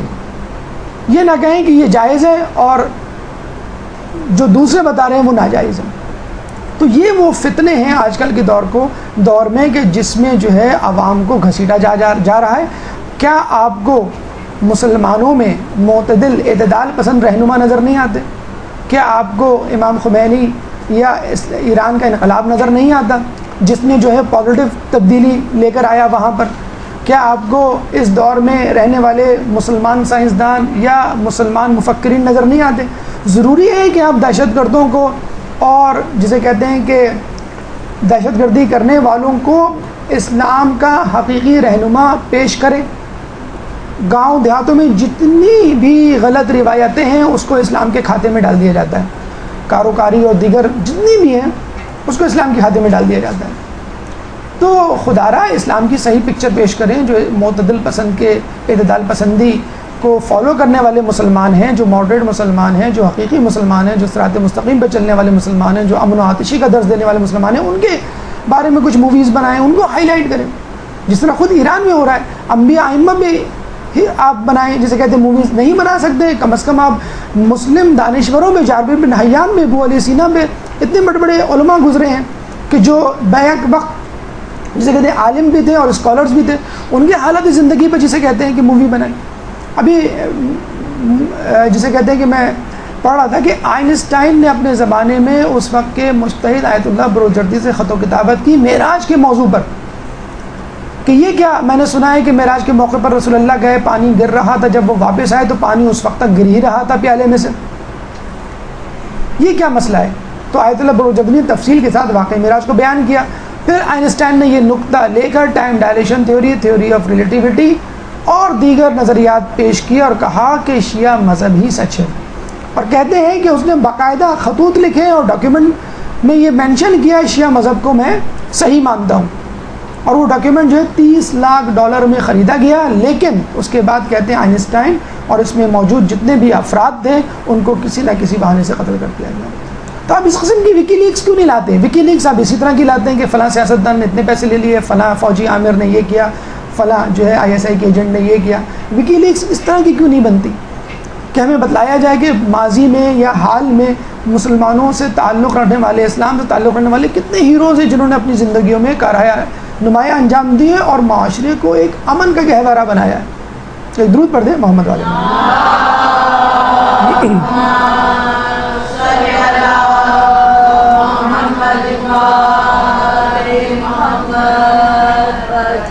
ان بے حیاؤں کے لیے یہ حدیث کافی ہے کہ جس کے پاس حیا نہیں اس کا کوئی دین نہیں. بڑے مزے سے آپ ڈراموں میں، فلموں میں عورتوں کے منہ سے اس طرح کے ڈائلاگز زبان سے ان سے نکلواتے ہیں کہ آدمی کی گردن جھک جاتی ہے شرم کے مارے، کہ ضروری تھا کہ عورت کو اس طرح آپ پیش کریں اور اس سے یہ کچھ بھی بلوائیں. جب تمہیں شرم نہیں آتی تو جو چاہو کرو. ٹھیک ہے ہمارا الحمدللہ تعلق اس شعبے سے نہیں ہے، لیکن بعض اوقات ہم بھی تھوڑی سی ڈنڈی مار جاتے ہیں. ٹی وی پہ پروگرام دیکھ رہے ہوں گے، حالانکہ ہمیں اندر سے شرم محسوس ہو رہی ہوگی کہ یہ ڈرامہ، یہ پروگرام اس طرح کا ہے نہیں جو دیکھنا چاہیے. 10% صحیح، 5% صحیح، بے حیائی کا مظاہرہ ہم بھی کر رہے ہوتے ہیں کسی نہ کسی طرح. جب بچہ آ کے وہ ڈرامہ ہمارے ساتھ بیٹھ کے دیکھ رہا ہوتا تب ہمیں احساس ہو رہا ہوتا ہے. تو ایک صاحب تھے، ایک لڑکا تھا، مطلب نوجوان لڑکا، اس نے ہم سے پوچھا کہ سینما جانا حرام ہے؟ تو ہم نے کہا نہیں، آپ جا سکتے ہیں، کوئی برائی نہیں، ڈپینڈ کرتا ہے آپ کیا دیکھنے جا رہے ہیں. انہوں نے کہا کہ میں فلم دیکھنے جا رہا ہوں. فلم دیکھنا جائز ہے؟ ہم نے کہا بالکل ٹھیک ہے، فلم دیکھنا جائز ہے، ڈپینڈ کرتا ہے آپ کون سی فلم دیکھ رہے ہیں.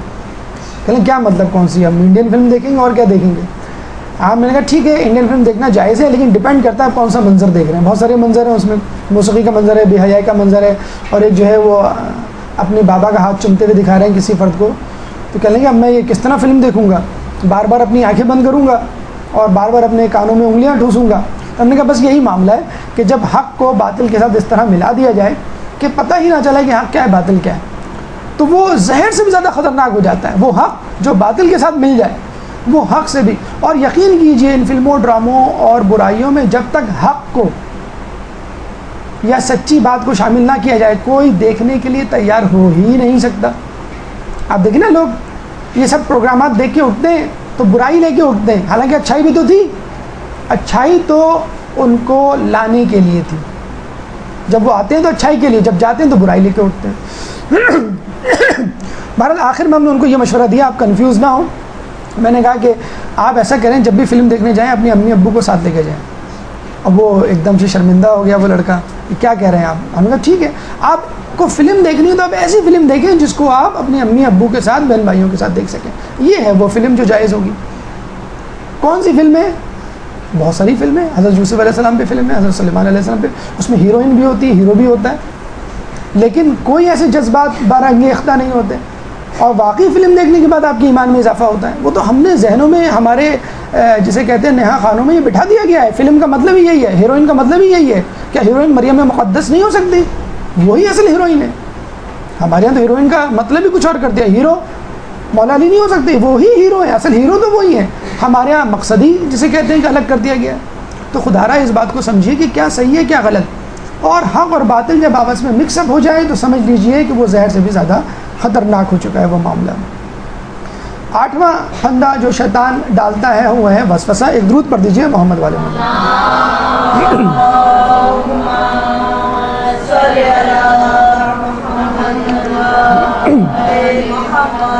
سورہ ناس کی آخری آیت میں آپ نے پڑھا ہوگا من شر الوسواس الخناس الذی یوسوس فی صدور الناس، وسواس خناس کے شر سے جو لوگوں کے دلوں میں وسوسے ڈالتا ہے، جنوں میں سے ہو یا انسانوں میں سے ہو۔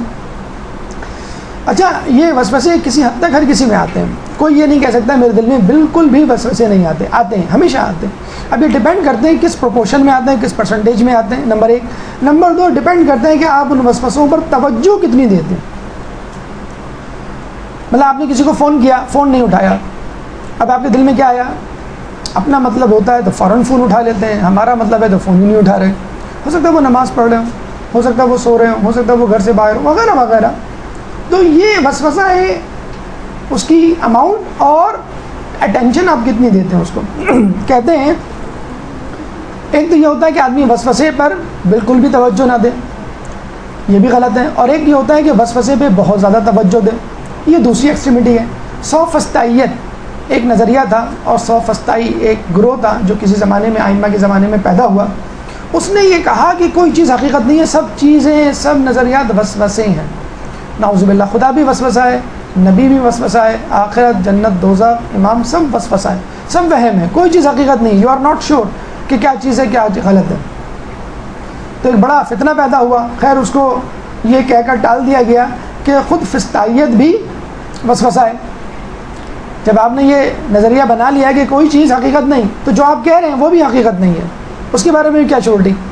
کہتے ہیں کہ ایک شخص جو سوفسطائیت کے نظریے کا حامل تھا، ایک عالم دین سے ملاقات کرنے آیا، گھوڑے کو کھڑا کیا، جب واپس جانے لگا تو گھوڑا غائب تھا۔ انہوں نے کہا میرا گھوڑا کہاں ہے؟ کہنا کون سا گھوڑا؟ کہنا جو میں لایا تھا۔ کہنا ہو سکتا آپ نہیں لائے ہوں، یعنی وہی وسوسہ، شک ڈال دیا گیا۔ تو اس طرح بھی لوگ ہوتے ہیں۔ کہتے ہیں کہ لڑکا تھا بہنگا، اپنے ابو سے کہنے لگا بابا بابا چاند دو ہیں۔ کہتے ہیں بیٹا آپ کی آنکھیں ایک جو ہیں وہ بہنگی ہے، اس وجہ سے آپ کو دو چاند نظر آ رہے ہیں، تو اگر تم ایک آنکھ سے دیکھو گے تو ایک ہی چاند نظر آئے گا۔ اس نے صحیح آنکھ بند کر لی اور بہنگی آنکھ سے دیکھنا شروع کیا، تو بہنگی آنکھ سے پھر وہی دو چاند نظر آئے۔ کہنے لگا دیکھا پاپا میں بالکل صحیح کہتا تھا، چاند دو ہیں، میں ایک ہی آنکھ سے دیکھ رہا ہوں۔ اس کا مطلب یہ ہوا ایک آنکھ سے دیکھوں گا تو ایک چاند ہوگا، دو آنکھ سے دیکھوں گا تو دو چاند ہوں گے۔ اس کے والد بڑے پریشان ہوئے، کہ اچھا ایسا کرو تم اپنی بہنگی والی جو آنکھ ہے اس میں ہاتھ رکھو، صحیح آنکھ سے دیکھو۔ تو صحیح آنکھ سے دیکھا تو پھر اس کو ایک ہی چاند نظر آیا۔ اس نے کہا ہاں اب ٹھیک ہے۔ تو دیکھیں یہ آپ کے دل کا وسوسہ ہے، آپ کے اندر وسوسہ موجود ہوتا ہے، توجہ اور اس کا استعمال کیسا ہے۔ کہتے ہیں ایک صاحب تھے، ان کو شک کی بیماری تھی، انہوں نے شک پہ کتاب لکھ ڈالی، کتاب الشکوک اس کا نام رکھا، اور اس پہ یہ ثابت کیا ہر چیز میں شک کرنا چاہیے، اس سے فائدہ ہوتا ہے، آدمی احتیاط پسند ہو جاتا ہے۔ کہتے ہیں ان کا لڑکا مر گیا اور رونے لگے۔ میں کیوں رو رہے ہو؟ کہنے اس لیے رو رہا ہوں کہ اس لڑکے نے یہ کتاب نہیں پڑھی۔ کہنے عجیب آدمی ہے آپ اس وجہ سے؟ کہنے ہاں۔ کہنے ہو سکتا پڑھی ہو؟ بس وہ رک گیا۔ کہنا ہاں یہ بھی ہو سکتا ہے کہ ہو سکتا ہے اس نے پڑھی ہو۔ تو کہنے والے نے کہا کہ میں آپ کو ایک اور بات بتاؤں۔ کہنا کیا؟ کہنا ہو سکتا ہے آپ کا بیٹا نہ مرا ہو۔ تو اب دیکھیں، اب شک جو ہے وہ اس طرح بھی ہوتا ہے، پازیٹیو بھی جسے کہتے ہیں آپ اس کو یوز کر سکتے ہیں، تو پازیٹیو کیوں نہیں یوز کر سکتے؟ کہتے ہیں ہم کیا کہتے ہیں، خمس دیا کہ نہیں دیا؟ ہو سکتا ہے دے دیا ہو۔ ہم کیا کہتے ہیں؟ دے دیا ہو۔ وضو کیا کہ نہیں کیا؟ ہو سکتا ہے کر لیا ہو۔ نماز، ہر چیز جس میں ہماری جسے کہتے ہیں کہ چھوٹ ہو، رعایت ہو، وہ جو ہے جسے کہتے ہیں کہ ایک لڑکا تھا، وہ دکانیں ساتھ ساتھ تھیں، تو وہ پڑوس کے چاول اپنی بوری میں ڈالتا تھا۔ تو پڑوسی نے شکایت کی دکاندار سے، تمہارا لڑکا میری بوری میں سے تمہاری بوری میں چاول ڈال رہا ہے۔ تو اس نے کہا بچہ ہے، چھوڑو، معاف کرو۔ کہنا اگر بچہ ہے تو تمہاری بوری سے میری بوری میں کیوں نہیں ڈال رہا؟ اتنا بچہ بھی نہیں ہے۔ جیسے کہتے ہیں کہ بیوقوف ہے، اتنا بیوقوف بھی نہیں ہے۔ ہم لوگ مطلب اپنا فائدہ دیکھ رہے ہوتے ہیں، اور جب جسے کہتے ہیں کوئی ٹوکتا ہے تو ہم کہہ دیتے ہیں کہ بھئی انسان ہے، غلطی ہو جاتی ہے۔ اتنی زیادہ کیوں ہوتی ہے، یہ ہے سوال۔ وسوسے کا دیکھیں صحیح استعمال کیا ہے۔ وسوسے کو پازیٹیولی یوز کیا جا سکتا ہے۔ کیسے؟ مثلا دوسروں کے لیے حسن ظن رکھیں، اپنے لیے سوء ظن رکھیں۔ مثلا کسی نے کوئی عذر پیش کیا، آپ نے یہ کام کیوں نہیں کیا؟ سر میں درد ہو رہا تھا۔ جھاڑو کیوں نہیں لگائی؟ برتن کیوں نہیں دھوئے؟ ماسی کل کیوں نہیں آئی تھی؟ بھائی میری ایکسیڈنٹ ہو گیا تھا۔ حسن ظن رکھیں، ٹھیک ہے ہوا ہوگا۔ اپنے لیے سوء ظن رکھیں، یعنی فرض کر لیجئے آپ ایک نیک کام کرنے جاتے ہیں، اس پہ گھمنڈ نہ کریں کہ میں نے نماز پڑھی ہے، میں نے شب معراج کو عبادت کی ہے، میں نے روزہ رکھا ہے. شک کریں کہ پتہ نہیں قبول ہوا ہوگا یا نہیں ہوا ہوگا، خدا نے مجھے معاف کیا ہوگا کہ نہیں کیا ہوگا توبہ کرنے کے باوجود. تو دوسروں کے لیے حسن ظن اور اپنے لیے سوء ظن. اس سے کیا ہوگا؟ دوسروں کو رعایت ملے گی، دوسروں کو چھوٹ ملے گی، اور اپنی شخصیت کو بہتر بنانے میں آپ کو مدد ملے گی. مزید پرفیکشنزم کی طرف آپ جائیں گے. مثلا اگر آپ نے یہ کہہ دیا اپنے لیے حسن ظن رکھتے ہوئے کہ بھائی میں تو بڑا عالم ہوں، مجھے تو بہت آتا ہے، پھر کیا ہوگا؟ دوسرے دن آپ پڑھنا لکھنا چھوڑ دیں گے، اور دوسرے کو آپ کہیں گے نہیں یہ تو عالم نہیں ہے. عالم کو بھی لوگ کہہ دیتے ہیں عالم نہیں ہے. اس کی عزت و وقار آپ کے نزدیک کم ہو جائے گی. وہ جو مسئلے مسائل بتا رہا ہے، سکھا رہا ہے، اخلاقیات کے جو موضوعات آپ کو بتلا رہا ہے ایمان بڑھانے کے لیے، اس کا کوئی اثر نہیں ہوگا آپ کے. کیوں؟ سوء ظن رکھا ہوا ہے آپ نے. تو دوسروں کے لیے حسن ظن، اپنے لیے سوء ظن. ہم کہتے ہیں نا کہ بی پازیٹیو، بلڈ گروپ نہیں ہے یہ ہم بتا رہے ہیں. بی پازیٹیو، او نگیٹو نہ ہو کہ جس میں کچھ بھی نہیں ہوتا. بی پازیٹیو رہیں کہ جس سے کوئی بہتری کی صورتحال ہو. اگر آپ کو آدھا گلاس پانی پیش کیا جا رہا ہے تو آپ یہ سوچیں اس میں آدھا گلاس پانی ہے، اور اگر آپ کسی کو پیش کریں آدھا گلاس تو یہ سوچتے ہوئے معاف کیجیے گا صرف آدھا ہی گلاس ہے. دوسروں کو جب پیش کریں ہمیشہ یاد رکھیں دوسروں کے جو حقوق ہیں ان کو ان سے زیادہ. پہلے زمانے میں ہوا کرتا تھا، پہلے پتہ آپ کو کہ خریداری ہوتی تھی تو بیچنے والا یا فرض کر لیں پھل فروٹ والا ہے تو وہ کچھ دانے زیادہ ڈال دیا کرتا تھا، اور دینے والا کچھ پیسے زیادہ دیا کرتا تھا. ایک زمانہ ایسا بھی گزرا ہے مسلمانوں پر کہ یا ایسے لوگ گزرے کہ احتیاطاً اس کا ہمارے اوپر کوئی حق نہ رہے. لیکن آج کل جسے کہتے ہیں کہ وہ الٹا معاملہ ہے کہ دینے والا کم دے رہا ہوتا ہے، اور جسے کہتے ہیں کہ لینے والا بھی کوشش کرتا ہے کہ میں زیادہ لے لوں. دیکھیں یاد رکھیں کہ وسوسہ جو ہے شیطان ڈالتا ہے، اور وہ اس طرح کہ جیسے ہمارے خون میں گھوم رہا ہے. ایک دفعہ رسول خدا جناب صفیہ کے ساتھ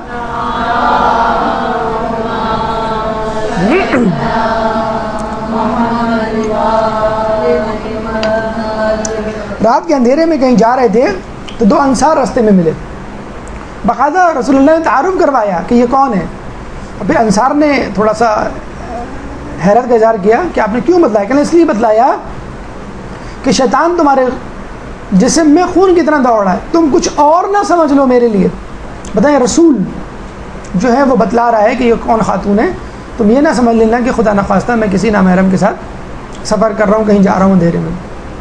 رسول تھی. اس سے بہت ایک اور میسیج ہمیں ملتا ہے کہ مورد تہمت جگہوں پر کوشش کریں نہ کھڑے ہوں، نہ جائیں، اور جائیں تو کلیئریفائی کر دیں کہ میں یہاں کیوں جا رہا ہوں یا میں یہاں کیوں بیٹھا ہوں، یہ میں کیوں دیکھ رہا ہوں، یہ کام میں کیوں کر رہا ہوں. اور کلیئریفائی کر دیں اپنے بچے کو، اپنے جسے کہتے ہیں کہ بیٹے کو، اپنے چھوٹے بھائی کو کہ یہ کیوں ایسا ہے اور میں یہ کیوں کرنے جا رہا ہوں، کہ کہیں تمہارے دل میں کوئی بدگمانی پیدا نہ ہو جائے. نویں چیز جو شیطان پیدا کرتا ہے امید. الشیطان سول لہم و امل لہم. شیطان نے انہیں ڈھیل دے رکھی ہے اور ان کی تمناؤں کی رسیاں دراز کر دی ہیں. اسے کہتے ہیں نا ابھی آپ کو جو واقعہ سنایا تھا کہ ایک کے بعد ایک خواہش، ایک کے بعد ایک خواہش.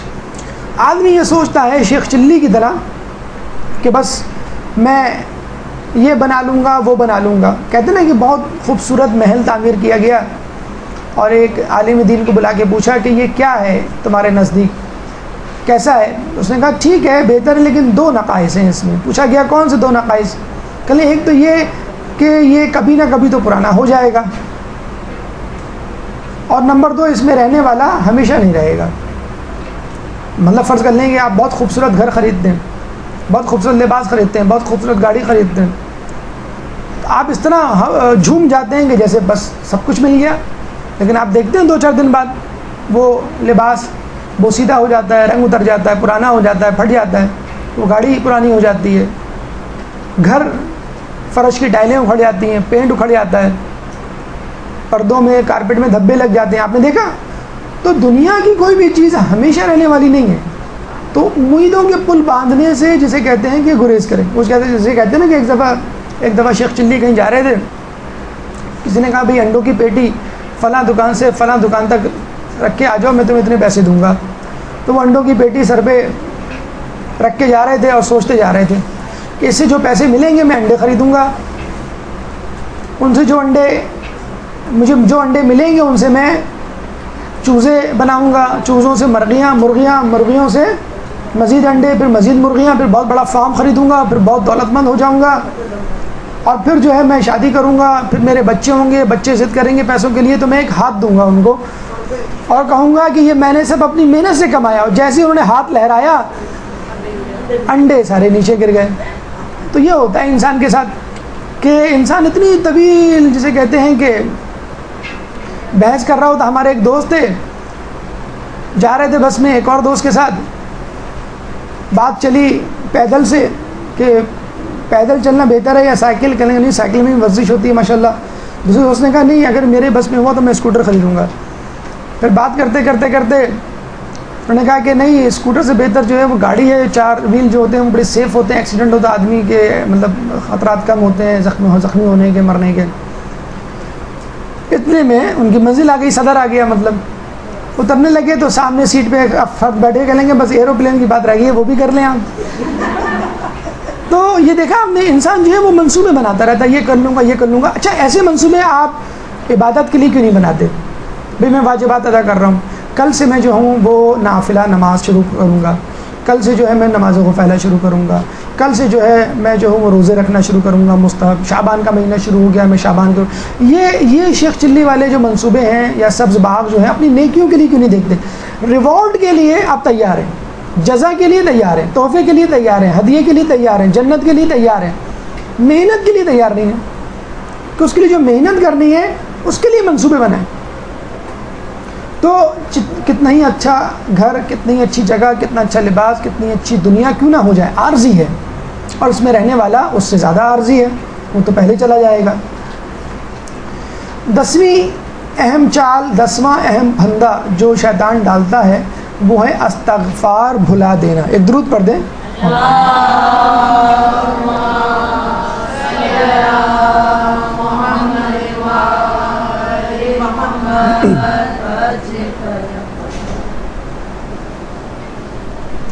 دیکھیں سورہ آل عمران آیت نمبر 135 میں جب اللہ تعالیٰ نے توبہ استغفار کا تذکرہ کیا اور یہ آیت نازل ہوئی تو شیطان پہاڑ پہ چڑھ کر بڑے اداسی کی حالت میں بیٹھ گیا. اس کو چیلے چانٹے آئے.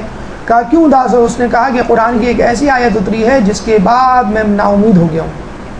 کہیں کیوں؟ کہیں توبہ استغفار کی آیت. اب ہم انسان کو کتنا ہی بہکا دیں، at the end of the day, in the last جو ہے وہ توبہ کر لے گا. تو ساری محنت ہماری اکارت گئی. سب لوگ سر جوڑ کے بیٹھ گئے کہ ہاں واقعی بات تو آپ نے صحیح کی ہے. یہ توبہ ایک ایسا ہتھیار ہے کہ جس کو استعمال کر کے انسان شیطان کی جال کاٹ سکتا ہے. یہ ایک ایسی چھری ہے، یہ ایسا چاقو ہے، یہ ایسی تلوار ہے کہ جس سے آپ شیطان کے پھندے بڑا آسانی کاٹ سکتے ہیں، پھنسنے کے بعد بھی. یعنی گناہ کرنے، توبہ ہمیشہ گناہ کے بعد ہوتی ہے، تو گناہ کے بعد بھی تو شیطان بڑا فائدہ ہوا، بڑا پریشان ہوا کہ اتنے پھندے بنانے کا فائدہ کیا ہوا. تو اس میں ایک شیطان تھا وسواس خناس، غالباً یہ وہی شیطان تھا جس کا ذکر جو ہے وہ سورہ ناس میں آیا ہے. اس نے یہ عجیب ترکیب بتائی. کیا کہا؟ میں ان سے وعدہ کروں گا، انہیں امیدیں دلاؤں گا، وہ گناہ میں پڑ جائیں. جب وہ گناہ میں پڑ جائیں گے تو انہیں استغفار بھلا دوں گا. دیکھیں ہمیشہ یاد رکھیں، مولانا علی کا بڑا اچھا قول ہے، to delay is to lose. تاخیر جو ہے وہ محرومی ہے. تین لفظوں پر مشتمل. دیکھیں یہ قول کتنا خوبصورت قول ہے. تاخیر محرومی ہے. جو آدمی تاخیر کرتا ہے، اکثر فجر کی نماز میں ہی ہوتا ہے ہمارے ساتھ، ابھی اٹھتا ہوں اور 5 منٹ 10 منٹ 15 منٹ کا اسپیل لے کر آپ فجر کی نماز قضا کر دیتے ہیں. تو تاخیر کرنے کے بعد انسان کے پاس وقت نہیں رہتا.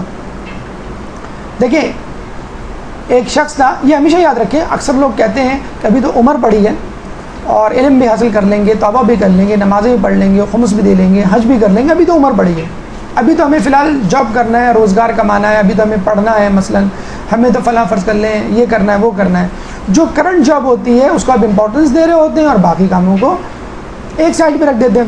کہتے ہیں کہ ایک شخص کا انتقال ہونے لگا لیکن کلمہ نہیں نکل رہا تھا زبان سے، اور جان روح جو ہے اس کی نہیں نکل رہی تھی. اور ہمارے یہاں بڑا برا سمجھا گیا ہے کہ اگر کوئی شخص کی حالت نزاع یعنی موت کی حالت بہت طویل ہو جائے اور بڑی مشکل سے اس کو موت آئے, گھبرا کر عالم دین کے پاس گئے, وہ واپس آئے, کہنے لگے کہ ایک کمرے میں لے جا کر ان بچوں سے پوچھا, جب وہ سمجھ گئے کہ اس کی جان اتنی آسانی سے نہیں نکلے گی, کہ کمرے میں لے جا کر بچوں سے پوچھا کہ تمہارے والد کو اپنی زندگی میں کون سا کام پسند تھا؟ کہیں گے ہمارے والد کاروباری آدمی تھے, دکان تھی, دکان سے واپس آتے تو جو کچھ کما کے لاتے اس کو مٹھی میں رکھتے اور دونوں ہاتھوں کو ملا کر سکوں کو کھنکھناتے, تو سکوں کے کھنکھنانے سے جو جھنکار پیدا ہوتی وہ ان کو بڑا لطف دیتی, بڑے خوش ہوتے تھے. وہ کان کے پاس لے جا کر سکوں کو کھنکھناتے تھے. دولت کی کھنک تھی, جو چمک تھی, وہ ان کو بڑی پسند تھی. عالم دین نے کہا کہ بس ان کے کان کے قریب انہی سکوں کو لے جا کر تم کھنکھناؤ. تو اس کے بیٹے انہی سکوں کو لے جا کر اس کے باپ کے پاس, وہ تو بیچارہ بالکل حالت نزاع میں تھا, لے گیا اور کھنکھنانے. اس کی جھنکار سے اس شخص کے چہرے پر مسکراہٹ آئی اور اسی وقت اس کی روح قبض ہو گئی. تو ہمیشہ یاد رکھیے, اگر آپ آج گناہ گار ہیں تو کل نیک نہیں بنیں گے. اگر آج آپ نماز تاخیر سے پڑھ رہے ہیں تو کل بھی نہیں پڑھیں گے. اگر آج آپ جسے کہتے ہیں جھوٹ بول رہے ہیں اور اس امید پہ بول رہے ہیں کل میں نہیں بولوں گا, تو بھول جائیں آپ جسے کہتے ہیں کہ ڈگر پہ آج ہیں, آپ کل بھی رہیں گے اگر آپ نے آج سے کوشش نہ کی. ہمارے ایک دوست نے زیارت پہ گئے اور کہنے لگے کہ باقی زیارتیں تو ٹھیک ہوئیں, نعوذ باللہ مولا علی کی زیارت جو ہے اس میں مجھے اتنا وہ مزہ نہیں آیا جتنا آنا چاہیے تھا. تو ہم نے بڑا کرے تھا, ان کو پوچھا ان سے کیوں, کیا مسئلہ تھا.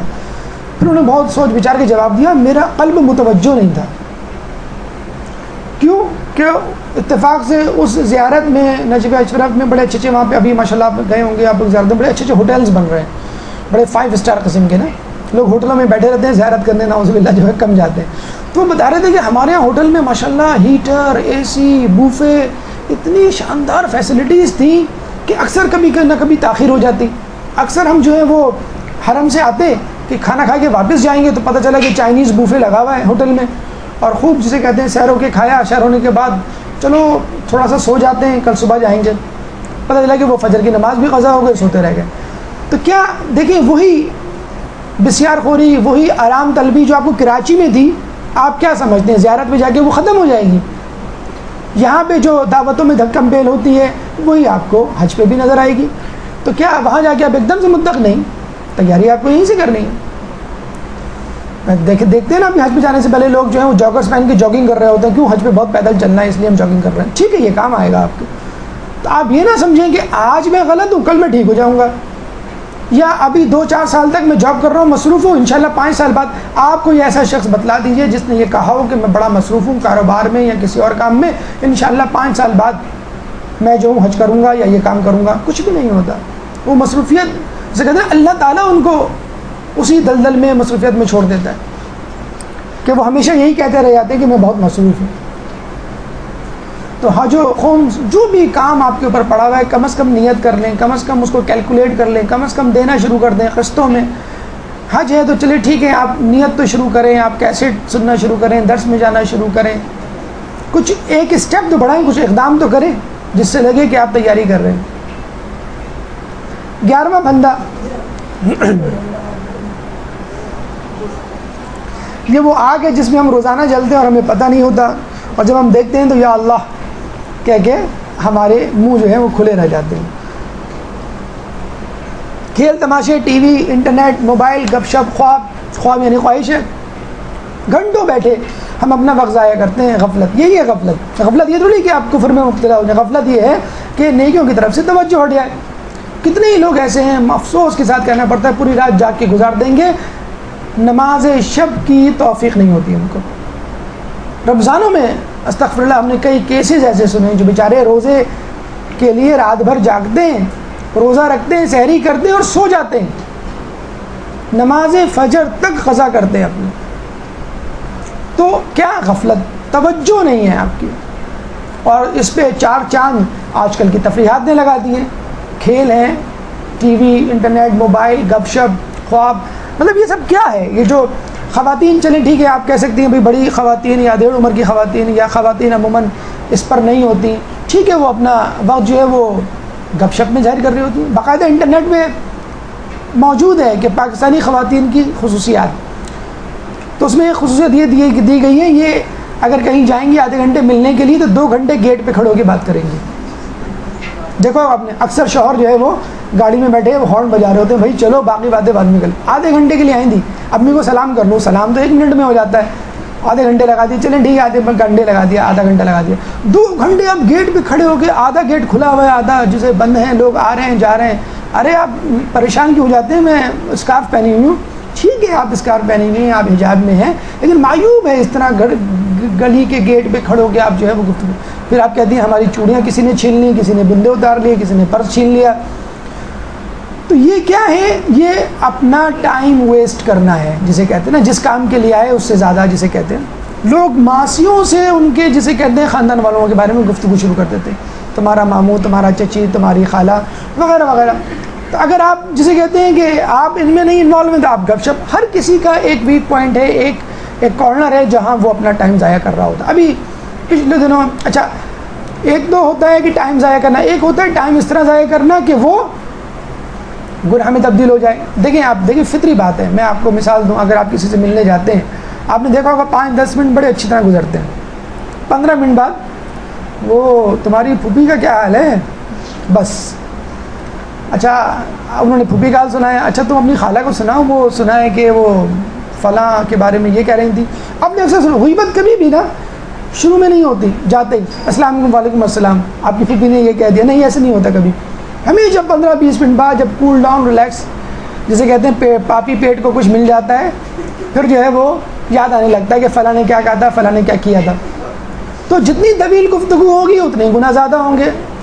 مطلب بہت سارے علماء کے بارے میں تو سنا گیا ہے کہ وہ عام مقامات پر جاتے بھی نہیں ہیں, کیوں کہ گناہ میں پڑنے کا اندیشہ ہوتا ہے.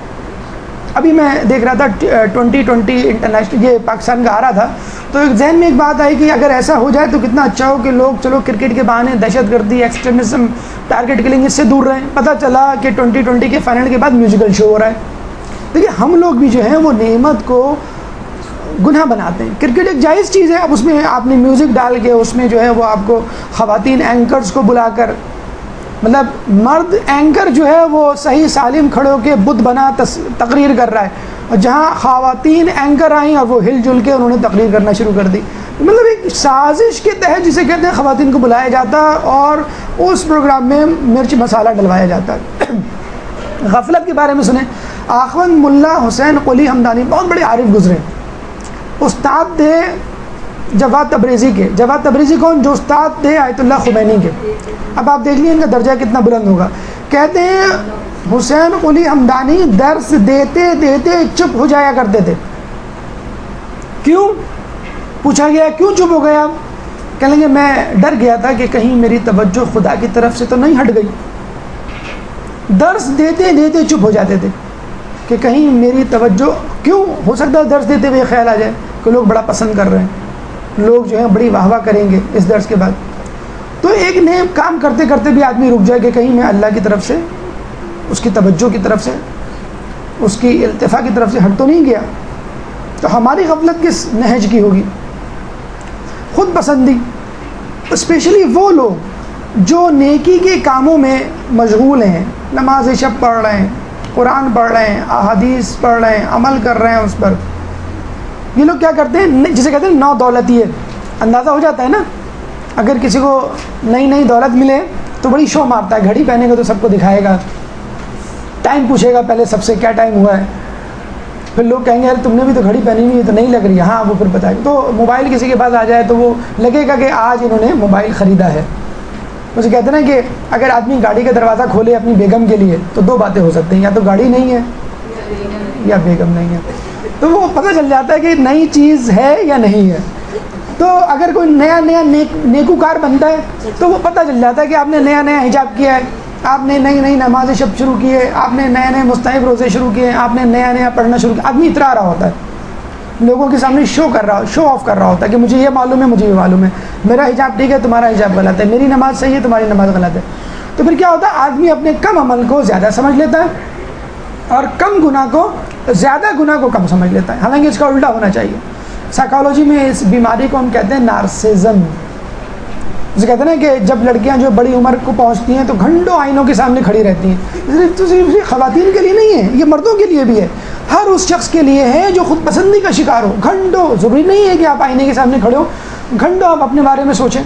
یہ بھی ایک طرح کا آئینے کے سامنے کھڑے ہونا، اپنے بارے میں سوچنا کہ میں نے جو ہے فلاں کے سامنے یہ بات کی، بڑا خوش ہوئے اور میری بڑی تعریف کی. وہ لمحہ سوچنا جس میں آپ کی تعریف حوصلہ افزائی کی گئی ہو وغیرہ، تحفے ملے ہوں، آپ کو ہدیے ملے ہوں. تو یہ کیا کہلائے گا؟ خود پسندی، جو شیطان کا ایک ہتھیار ہے. ایک اہم ہتھیار شیطان کا فتنہ.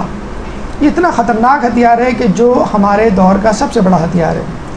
صحیفہ سجادیہ میں امام زین العابدین علیہ السلام فرماتے ہیں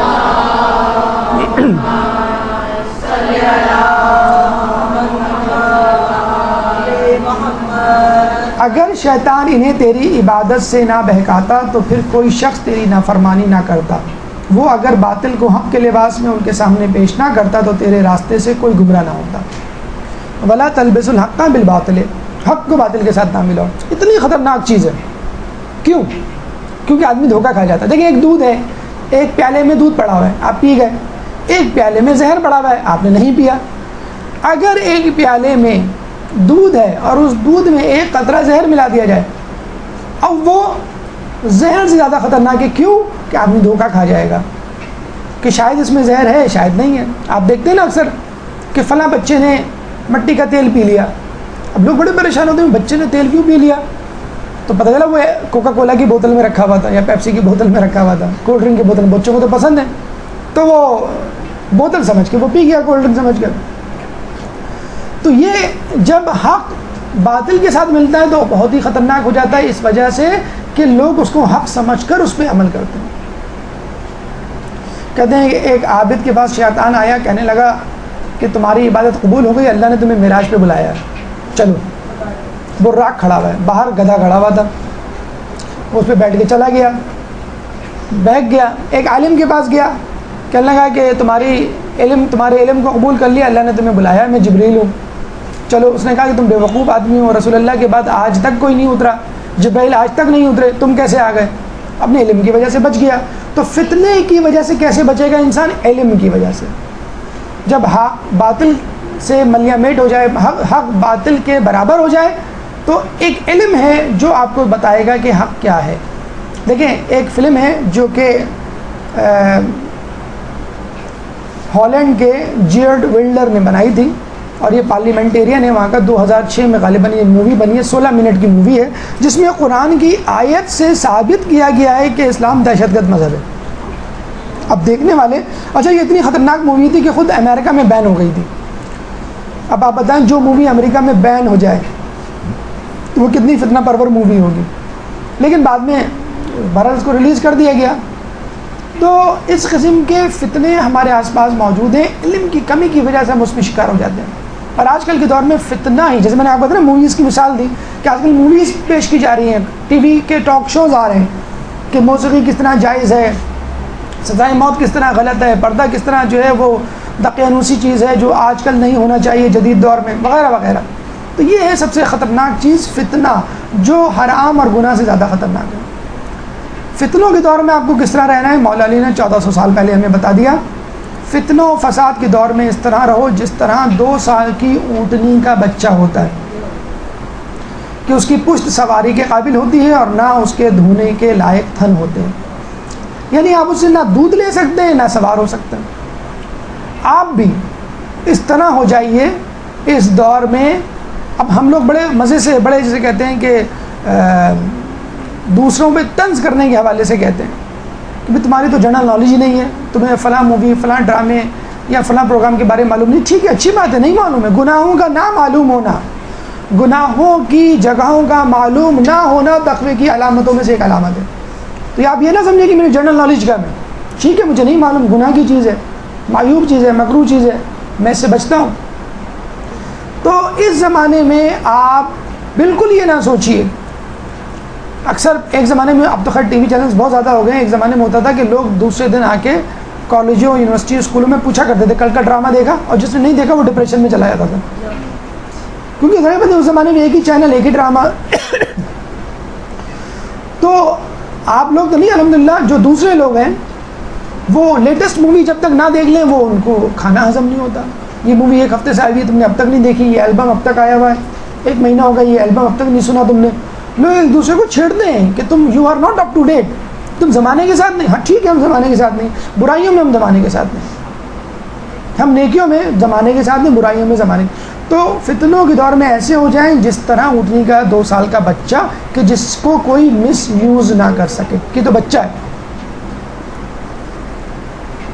ایک اور بات یاد رکھیے جو آپ کے لیے زیادہ امپورٹنٹ ہے نیکوکاروں کے لیے، کہ جب آپ نیکی کی منزلوں کو طے کرتے ہیں، درجات اپنے آپ کے بلند ہوتے ہیں، تو آپ اپنے آپ کو سم تھنگ اسپیشل VIP سمجھنے لگتے ہیں. ابلیس نے حضرت عیسیٰ کو ایک دفعہ کہا تھا کہ تم اگر سچی ہو، تمہارا رب تمہارا طرفدار ہے، تو تم اپنے آپ کو اس پہاڑ سے نیچے گراؤ، اریحا نامی پہاڑ. اگر تمہیں خدا بچا لے گا تو اس کا مطلب ہے خدا سچا ہے، تم بھی سچے ہو. اگر عیسیٰ چاہتے تو کر سکتے تھے، اس کو چڑھانے کے لیے، اس کو نیچا دکھانے کے لیے انہیں کیا کہا کہ نہیں، بندہ اپنے رب کو کبھی نہیں آزماتا. یہ شان ہی نہیں ہے میری کہ میں اس کو آزماؤں، اللہ مجھے آزمائے، میں کیوں اللہ کو آزماؤں. ہم آزماتے ہیں، اللہ میاں تیاری نہیں ہے، امتحان صحیح ہو جائے. اگر امتحان صحیح ہوا تو اس کا مطلب ہے کہ تیرا دین سچا ہے. بتائیں، اگر میں پاس ہو گیا تو واقعی مذہب اسلام سچا ہوگا، یا تو واقعی خدا ہے، یا تو واقعی لوگوں کی مدد کرتا ہے. میچ میں لوگ جو ہے دعائے امام زمانہ پڑھ رہے ہوتے ہیں، میچ ہار گیا تو پتہ چلا کہ نہیں، اس میں نعوذ باللہ وظیفے میں شک نکل آیا. تو ایسا نہیں ہے کہ اللہ تعالیٰ آپ کی جو ہے وہ جائز حاجتیں بھی پوری نہیں کر رہا ہے، تو اس کا مطلب ہے کوئی مسئلہ ہے. اور کہتے ہیں قیامت میں جو دعائیں قبول نہیں ہوں گی ان کو دیکھ کر انسان یہ کہے گا کاش دنیا میں میری کوئی دعا بھی قبول نہ ہوتی. تو اپنے رب کو کبھی نہ آزمائیں، اپنے آپ کو کبھی برتر. نبی جب کہہ رہا ہے کہ میں اپنے رب کو، سلمان فارسی کو یہودیوں نے اتنا مارا تھا اور مارتے جاتے یہ کہتے جاتے کہ اگر تم اہل بیت کے ماننے والے ہو، وسیلے کو مانتے ہو، تو اپنے اہل بیت کو، رسول اللہ کو کہو کہ تمہیں بچائیں.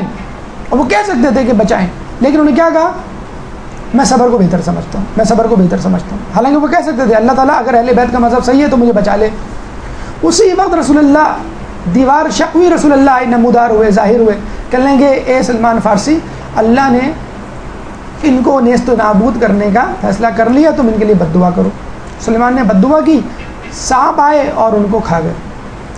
تو ہم تو اس مذہب کے ماننے والے ہیں کہ جس مذہب کے ماننے والے کے معجزات میں سانپ کا بننا اور باطل کو کھانا شامل ہے. یعنی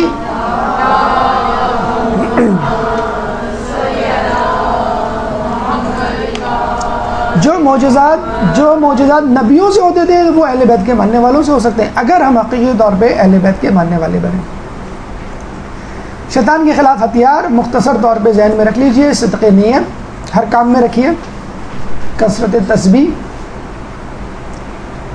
مومنین کے لیے وہی پسند کریں جو آپ کو پسند ہے، صبر سے کام لیجئے جیسے سلمان فارسی نے صبر سے کام لیا،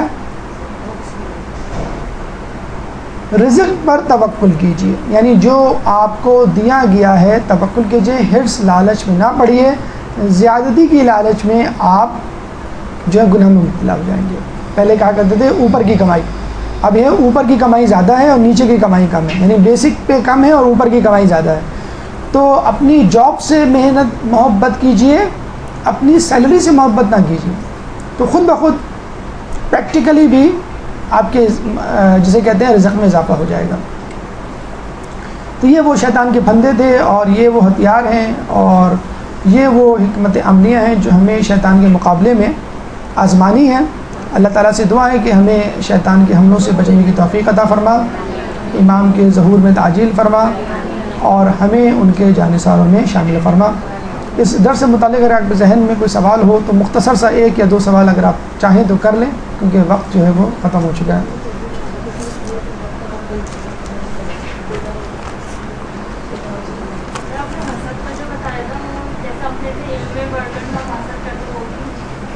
کس سے، کس بارے میں؟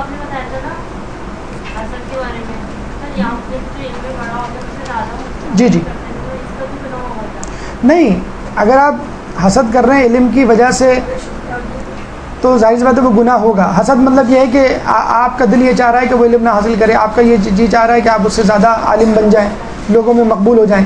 یہ غلط ہے. اگر آپ یہ چاہ رہے ہیں کہ اللہ کے نزدیک کیونکہ اللہ کو علم حاصل کرنا پسند ہے اور یہ شخص اللہ کے نزدیک محبوب ہے، میں چاہتا ہوں اس شخص سے زیادہ اللہ کے سامنے محبوب ہو جاؤں، اللہ کے نزدیک، لوگوں کے نزدیک نہیں، تو وہ جائز ہوگا۔ وآخر دعوانا الحمد للہ رب العالمین۔ ایک درود پڑھ دے محمد والے محمد۔